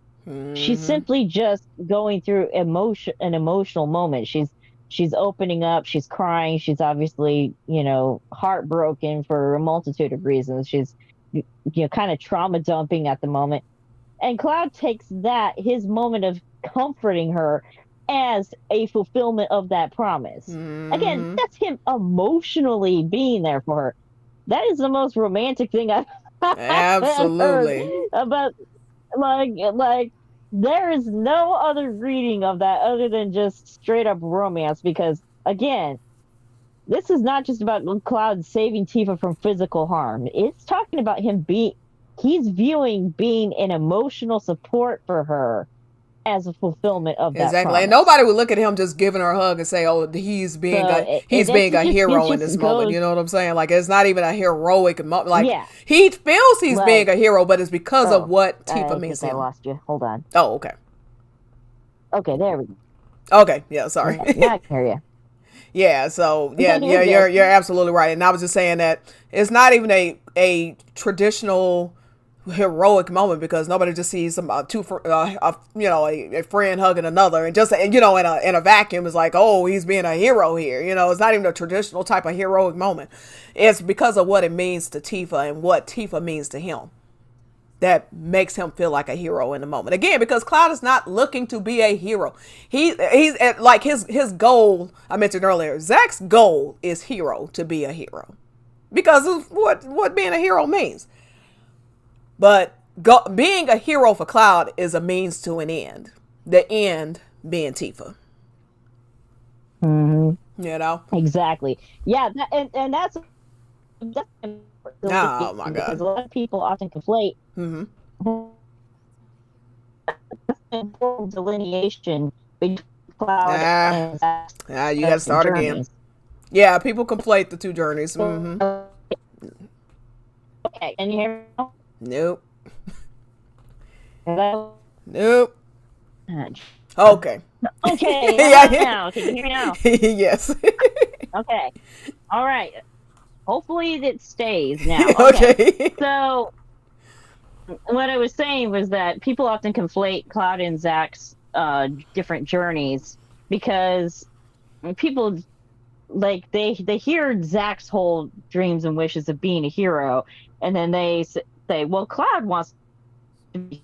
The thing is, like you said, Zack's goal is being a hero. Like, that is the end point for him, is to be a hero, is to be just, you know, someone like Sephiroth. In whatever form that takes. Yeah, you know, I mean, like, whatever form a hero takes. That takes. Exactly. But with Cloud, it's a lot more specific. It's like, I don't want to just be a hero for the sake of being a hero. I want to be a hero so I can be someone important to Tifa, so I can protect Tifa, so I can become her special existence. Mm-hmm. And again, Nojima just hammers that home with the Dear Destiny, Trace of Two Paths. 2000 Gil to become a hero. I had the biggest brain fart right there. 2000 Gil to becoming a hero. But yeah, and again, like Najima just again, he keeps emphasizing that people need to read these books to understand where he's going with these characters. And it's just I wish I could emphasize it so much more. Like, yes, people need to read these books to understand what's going on. Absolutely, and that's why I'm so glad that the books are coming out. And think about that too when we're thinking about Cloud's resolve. That 2000 Guild to Become a Hero is in Dear Destiny, and he wanted to make sure that every English reader who knows about the book and has the ability to and has the motivation to will go read it, because it tells you exactly. I mean, it tells you ahead of time what is Cloud's core thing he wants. You know what I'm saying? Yeah. His driving force. His driving force. He dispels that it's about Sephiroth. He dispels it's about being Zack or being like Zack. That's not what all this is for. That he idolized Zack, so therefore he wanted to be him. That's not. He don't want to be Zack. He admires Zack, and he looks at Zack for guidance. You know, just like he looks at Barrett for guidance. Sometimes he looks Tifa for guidance. You know, he looks at these different characters depending on what the situation is for guidance in different moments. And Zack is just a more literal, one might say, a little more literal than the rest. But it all roads lead to Tifa, though. That's what it is. Exactly. So she is the goal. She is the goal. Absolutely. So celebrate, and man, yeah, that relationships is celebrating Cloud's relationships. You know, all of them have beauty in their own way. But in terms of what is most relevant and important going into the finale of this trilogy, Tifa is absolutely at the top of this list. And we're all going to see why in the next game. If you want to see ahead of time, OG makes a good case. Yes, it does. But it's not going to compare to what's coming up in Revelation, because Nojima is already writing books, and I mean, he about to, we are all going to be, I mean, I tell people all the time, I'm expecting craziness out of it, and we're all going to be shocked by some people like, how are you so confident about what's going to go on in the next game? It's like, because I am confident in my understanding of the story of FF7. I'm confident in my understanding of Cloud. Okay, I've had 29 years. You know, I've read everything possible to read about. You know, I just, yeah, there's a lot of red herrings thrown at you. There's a lot of misdirection thrown at you. But some things, when it comes to storytelling, there's only one explanation for. You don't at the beginning of a game. You don't at the beginning of a game. You know, even just think about how OG opens. Oh, he's this badass soldier and blah, blah, blah. Oh, he's kicking ass left and right. And then you run into the childhood friend and she's like, and what did she bring up? You don't remember that night. What night? And then it goes into them as kids. And it's not just some random childhood memory. Like, oh, you remember when we were playing together at that time, blah, blah. What is that memory about? Him dreaming of being a soldier and him promising her if she were ever in trouble, when he became a soldier, she'd save him. It's tying you immediately from the beginning as to why Cloud became a soldier. I mean, that's what the game is telling you, is that he dreamt to be a soldier, and in order to keep his promise, he had to become a soldier. It's one thing to dream of it. It's another thing to achieve it with this promise in mind. And yes, he had forgotten it. But we realized later, and this is why it's so important. I told people 100 times, OG is not a game you could play once. You really need to go back and play, because then all the pieces you're like, oh my God, there was a hint here, there was a hint there. Oh, it's just all over the place. And when this trilogy is over, we're going to be going crazy. Yes. When this trilogy is over, I'm going to go back and play everything again and reread everything again. And there's Nojima's hiding gems that we have not even caught yet. I mean, we're not going to catch for years. Okay. That's how deep the storytelling is. Yeah. So. Yeah. Well. You can't tell me this man hasn't been working on this for a while. Like, you know what? And again, yeah. And here's the thing too. It's like what I'm brought back to what Hamaguchi said, where he's like, we had a plan from the beginning. Like, they already knew what direction they were going to go with this story from the very beginning, before they even announced this remake project. They're not flying by the seat of their pants. And so everything that they've been putting out there in this story, all these little pieces are going to fall into place. Absolutely. And he also said that this is not a matter of popular, and people took that as, oh, well, it's just so funny. Okay. Because on the one hand, Tifa haters are constantly trying to prove that Tifa isn't popular, or isn't the most popular, or she ain't even important, blah, blah. But then the second, Hamaguchi says, we're not going to base how the story goes based on popularity. They all immediately acknowledge that Tifa's the most popular character in the game. It's hilarious. Okay. We all know.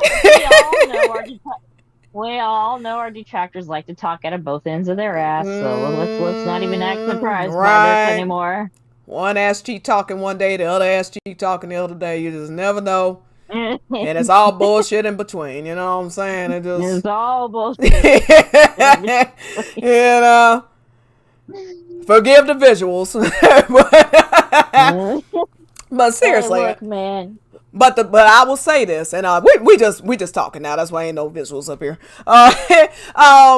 And we'll close out in a second. But well, you know what? I'll go ahead and put Tifa's Gauntlet right. And since we, let's just go for it. But yeah, why not? Let's just casually look at the most historic and the only kiss in Final Fantasy VII history one more time.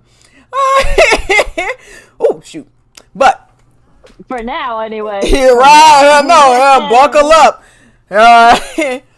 But yeah, so what I'll say is, it has been Cloudies from the beginning that have said this Cloud story is Cloud's story. It is not going to be determined by the player, because that was also a major part. I swear there's a interview somewhere out there where Nojima basically said, during this period of time, during Disc 1, basically, the character is able to take advantage of Cloud's broken personality. He doesn't say it exactly like that, but that's what he's essentially saying. Okay? Disc 1 allowed you to mold Cloud to a degree in terms of what experiences he has with which characters. You know what I'm saying? Like, basically, if you spend more time with A, B, and C character.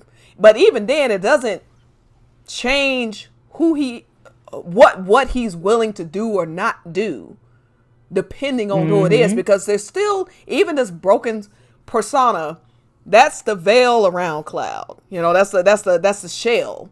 There's still that core Cloud who he is, and there's certain things he's never going to do. That's why Tifa, because Tifa was always his love, his first love, his true love, his end game, his goal, the person he wanted to be a special existence to. You could play this game 1,000 times.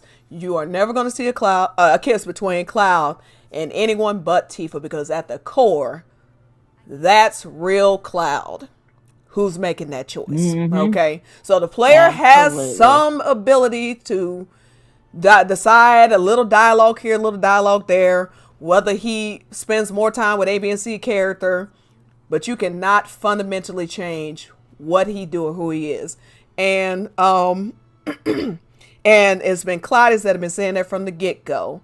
And that so we weren't bothered by Hamaguchi saying that, this is being based on popularity, because we never said it was. We never believed it was a matter of popularity. And honestly, even with the security of knowing that Tifa is, the more popular character, to the point where she's like sometimes they even beating Cloud and Sephiroth in polls. That's not why we are Cloudies. I'm not a Cloudie because it's popular. I'm glad it's popular. It makes being a Cloudie a lot more fun because we have so much more content and stuff. But regardless, I would still be a Cloudie because the reason I'm a Cloudie is because of the story. And I have the conviction I do because I know the story supports it. Absolutely. That's why, even if Hamaguchi comes out and says, well, we're not going to make changes based upon popularity, and I'm like, good. Absolutely. Stick by your guns, tell the story, and don't, make changes based on, fandom consensus. Because good Lord, this would be a crazy ass game if he was going for everything. I mean, what theory is popular in this fandom from day to day is terrifying sometimes. So I absolutely do not want him to.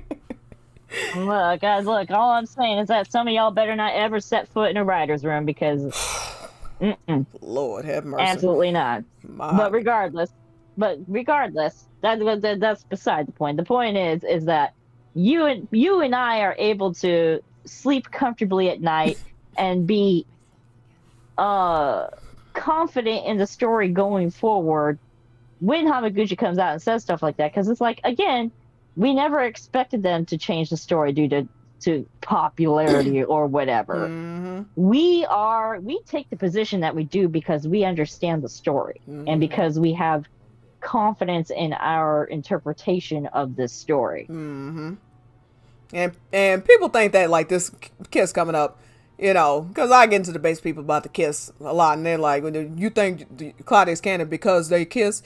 No, Claudius have never said that. Okay, it's always been the detractors of Claudius said if they don't kiss, they're not canon. Now that they have kissed, now again the goalposts move. The goalposts moves. And when they kiss again, and it's not an optional scene in Revelation, they'll move the goalposts again somewhere else. Okay, because if you just hate Tifa or hate Claudia that much, there is never going to be a time where you're going to say, okay, I just have to admit that I was wrong and I was just wrong about the story. It's not happening. So for those of you out there listening that are looking for that time where all the haters of Cloudy are gonna, somebody who truly hates Cloudy that much, they are absolutely never going to accept the truth. I don't care what the damn say.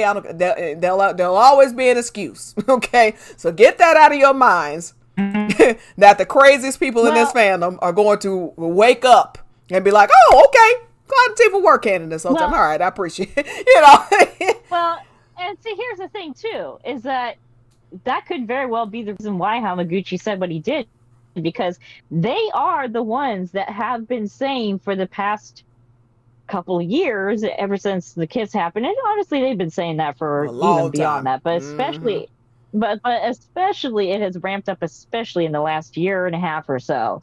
That they're saying, well, if they make Cloudy canon, it's because of Tifa's popularity. Exactly. They didn't stick by their guns. They were going to give us a Clarith ending, but there were so many Cloudies, and it was more popular. They have been saying that for years. Absolutely. They've been saying that for years. So Hamaguchi, you cannot tell me that man has not seen that discourse. Because he's on Twitter, people. Like, he can see this shit that you guys say. They don't understand that at all. It's like Hamaguchi and Nojima are watching everything y'all are saying. Like, everything we're all saying. They're paying attention. So, So, you cannot tell me the Gooch did not see that shit come across his page multiple times. He's like, you know what? I'm going to put this to rest right now. I'm going to come out there. I'm going to do my interview. And I'm going to put this to bed right now. No, we are not changing the story based on popularity. The story that we're telling is the story we were always planning on telling. No, we did not change the story because of fandom consensus. We've had this plan from the beginning. And so now, Claris have no excuse. When part 3 comes out and it doesn't pan out the way they say, They cannot go back and say, well, they obviously changed it because of Exactly. No, They were praising already- him. They were praising him when he said they would not change the story based on popularity, and it's gonna blow up in their faces because they did exactly what you said, because they have been saying for years that if the story changes or why the story changes because Tifa's more popular and they're going with money. Okay, he just said flat out of his mouth, and y'all remember what you always say. Who's gonna remember? Pepperidge Farm remembers, okay? Pepperidge Farm remembers. That y'all praised him specifically for saying whatever we see in part 3 is not due to any popularity of a character or ship. So when Cloudy and Xerath reign supreme, don't come back in a year and say, oh, well, they did it all for popularity. Oh, well, he was lying when he said, because he had to save face a year in advance. I don't think so. I don't think so. And I will say, hell no. And I will say this too. The only point, first of all, when Cloudy's bring up the popularity of Cloudy and Tifa, it is specifically, it's not being bragging though. It's specifically in response to detractors of Cloudy and Tifa saying that they're not popular. Oh, one's more popular in the West versus the East and all this other bullshit they come up with. Okay, that is us defending. Like, no, it's not a matter of where you are in the globe. It's not a matter of, Now, of course, it's not the exact same. It's not region specific. It's an overall. Tifa, again, as you mentioned, this ain't even got to do with shipping. It's a matter. Tifa, in many polls is more popular than Sephiroth and Cloud. And that 40-year thing that Famitsu just did, Sephiroth ain't even in the top 10. If I'm remembering correctly, it's Tifa, Cloud and Tifa number 2 and 3. No other Final Fantasy 7 characters even on them is even in the top 10. You know what I'm saying? So you can't say that's all because she's got a great rack or, there's because Sephiroth is a very popular villain, and another thing too is like why it's, at least for me personally, why I like to bring up Tifa's popularity is because it's kind of like, to thumb my nose at her detractors who are constantly out there just trashing her character down. So I'm like, well, what are you wasting your time for? I mean, you're sitting over here trashing her, and she's not any less popular than she's ever been. In fact, if anything, she's gaining in popularity. Oh, definitely. And the more you guys sit there, and the more you guys trash her, the more people go and actually look into her character like, well, this doesn't add up. And then we end up with more fans over here just because you guys are out there trashing her and you guys just make yourself look worse. And unfortunately for Aerith, she takes strays for that too, because people are looking at it like going, ugh, and they don't even want to associate that with that fandom at all. Like, I've heard that many times. I've talked with so many people who don't even have a problem with Aerith as a character. They just can't stand the fandom dynamic around her, and it kind of sucks for her. And I'm sorry, Horatio just said y'all ain't got the telemetry with the telemetry data. We're wrong because he's joking out. We all know what he's referencing. That's hilarious.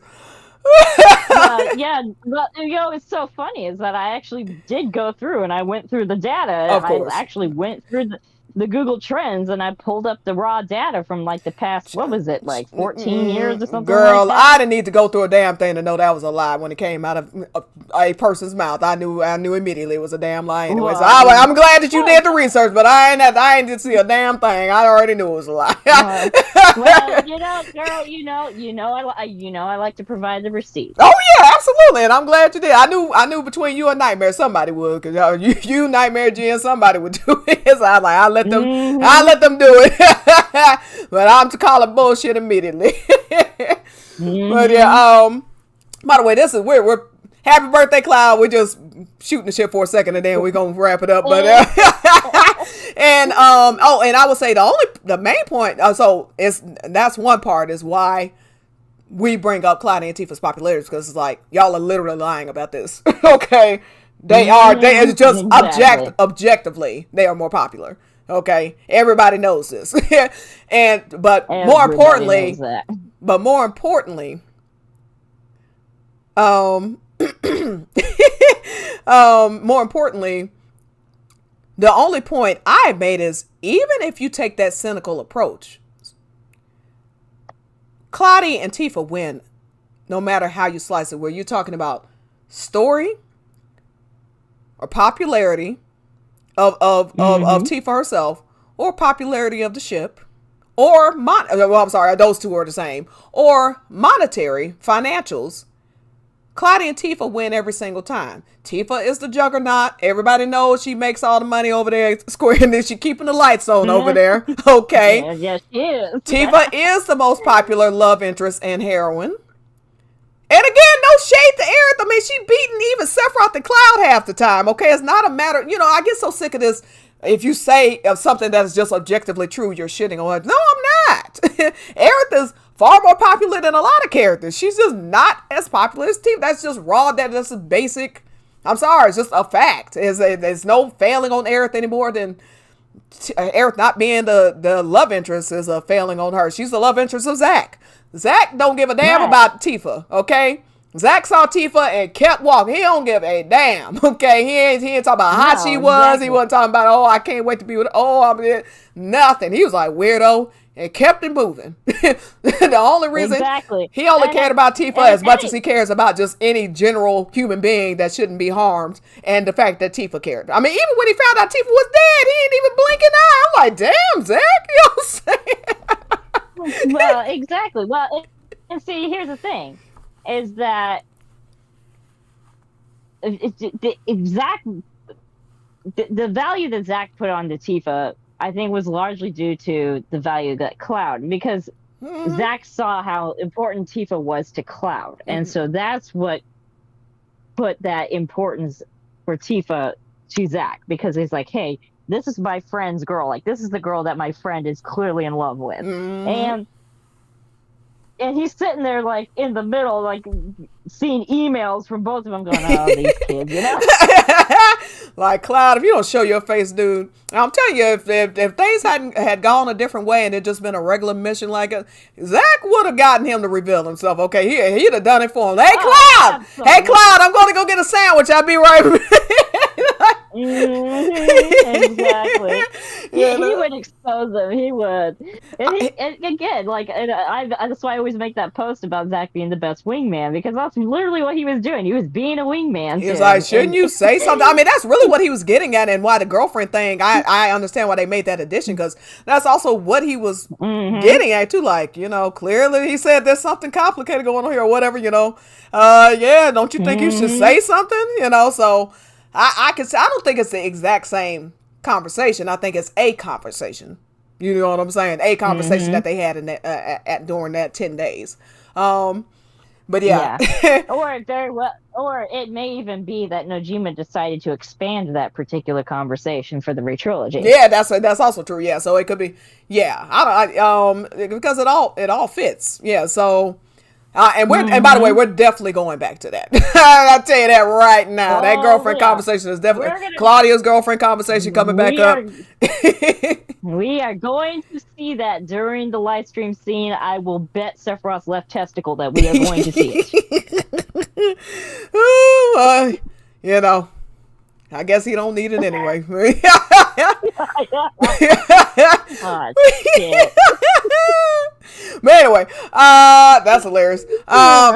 Yeah, and oh yeah, so yeah, that's why Claudius have never.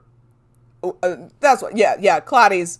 It was funny because Claudius and Claris were all celebrating him, saying we're not doing this on popularity. For us, it's vindicating, okay, because when Claudia reigns supreme in part 3, they can't sit there and say they changed the story because Nojima's a coward, or Hamaguchi was terrified of what Claudius would do and all this bullshit. Oh, it was a bunch of about popularity, da da da da.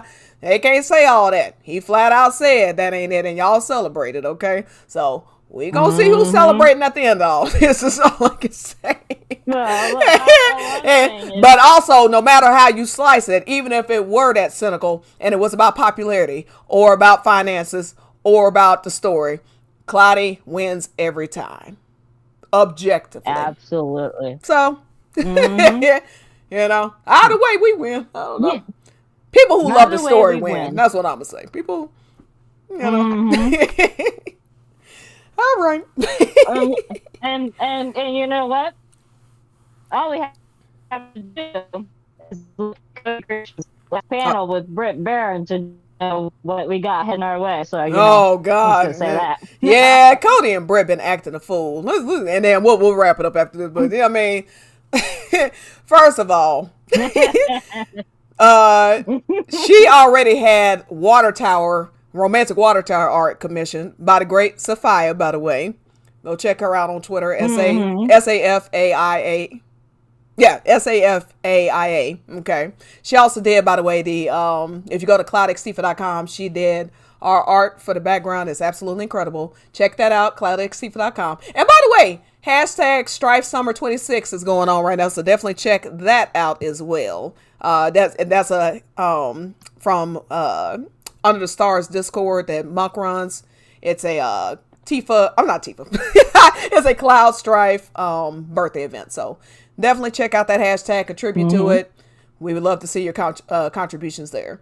But Britt already had Cloudy art. Then Cody was still in the water tower art for his for his table at conventions to have signed by people. Then they do this panel where Cody's mouth, I mean, it was just absolute filth.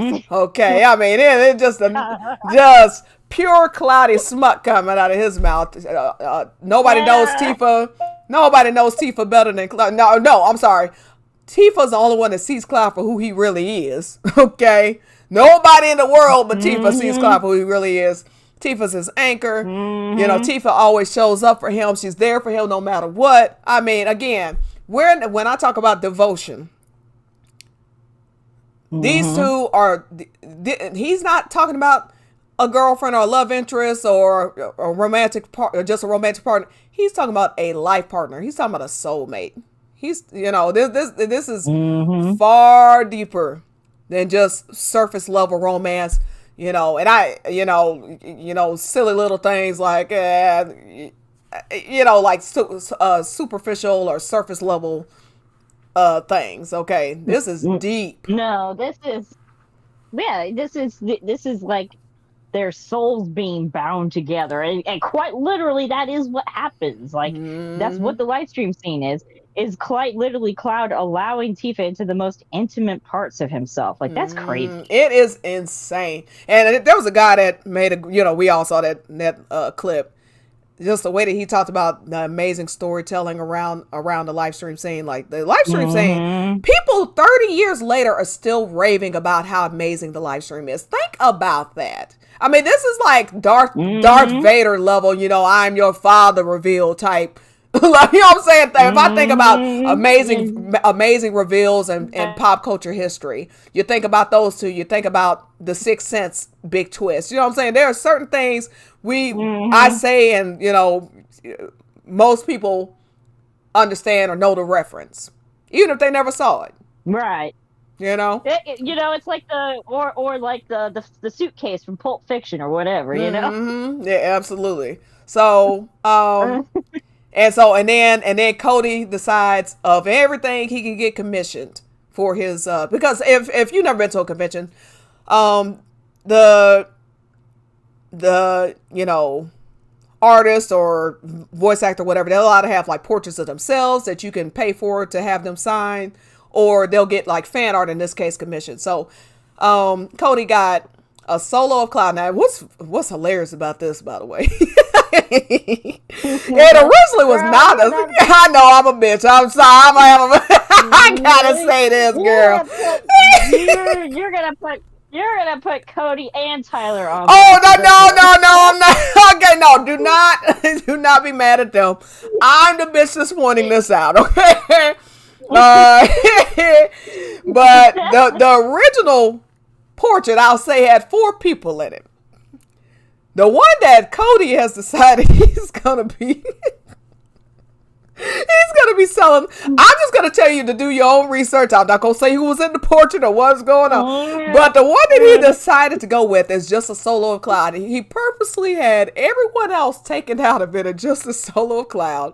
And then the other portrait is a live stream scene type portrait. I mean, it's not literally something you see in the original live stream scene. But it's depicting Cloud and Tifa in the live stream, reaching out to each other. Those are the 2 I'm not saying he's not going to get anything else done. You know, he might get Zack and Cloud later, or, Cloud Bear and everything. Well, who knows what the hell he might get later. I mean, that's not the point. This is what he's going to be having print on his table for the foreseeable future. Okay. That is what he's going to be going to conventions with. It's these 2 things with in all likelihood 9 months to go. Because I'm thinking that April would be exactly 7 years since Remake came out. So that seems like perfect timing, since it's going to be the spring. And again, I might be tinfoil hatting over here a little bit. I might be getting a little conspiratorial here, but Britt responded. What did she like? She reposted. Yeah, somebody said she showed. It was a clip of the Highwind thing. Highwind. Yeah. And then one of the little bits of dialogue. Now you're breaking up. 9 months, and I thought, there was a line of dialogue from Tifa that said, "You'll see in 9 months," and I said, "Wait a minute." Nah, you broke completely up. You're going to start that conspiracy over because you broke up entirely. Okay, can you hear me now? Yes, go ahead. Yeah, but you're right on there. Go ahead, say it again. Okay, so I might be getting a little conspiratorial here, but in that post that she reposted from Instagram, there's a line of dialogue from Tifa that says, "You'll see in 9 months." And I said, wait a minute. Was this a subtle hint at when this game is about to drop? Because again, I did the math and it's like, okay, 9 months from now, that's April. That's technically spring 2027. Mm-hmm. And like you pointed out earlier, that would be exactly the 7-year mark from the time that Remake was released. Mm-hmm. I'm just sitting here, wait a minute. Wait a minute. Yeah, absolutely. Oh, and now just to be clear though, Tifa didn't say it. That was a TikTok, I think, and was it a TikTok? I think it was TikTok. It was on TikTok and Instagram. Either one, it doesn't matter. It was a little clip. It was an edit by somebody, and they said, and it started out with, in Rebirth, when you first see the Highwind and Cloud and Tifa are talking, she says, "What is that?" And then the dialogue says, "You're about to find out in 9 months." And then I think it might have shown a clip of the Highwind. Okay. Yeah. And then Britt Baron reposted it. Yeah, Britt Baron reposted it. But you're the one that caught on to that 9 months thing. And I was like, at first I was like, yeah, maybe Monk does have a tinfoil hat on, but I don't know. This feels like something. That's very, I didn't catch that at first. That's very specific. She didn't just say you'll find out in the spring. That would make sense. 9 months. Interesting. And then when I realized April is the 7-year anniversary of Remake, I was like, oh shit, this might have legs for real. So yeah, Lord, it's about the storm. If we end up with an April release, I'm gonna go cash in a lottery ticket or something. For real, I'm going ballistic. And then again, remember, early spring, also when Street Fighter Tifa comes out. Early spring, also when Dear Destiny's supposed to come out. I mean, it's just all lining up. All right, girl. All lining up. All right, girl. Well, it's storming. They might cut it. They might shut my shit off all I know. So we gonna go ahead and wrap it up. Plus, it's almost midnight. I gotta work tomorrow. But all right. Well, this has been fun, everybody. This This has been very fun. Thanks, Monk, Sorry. for joining me. Sorry about my audio. Nah, you good, you good. Well, thanks everybody. Appreciate y'all joining me. Happy birthday, Cloud. Woo-hoo! Cloud's last birthday until Revelation. Woo-hoo! All right, we shall see y'all later. Have a good night.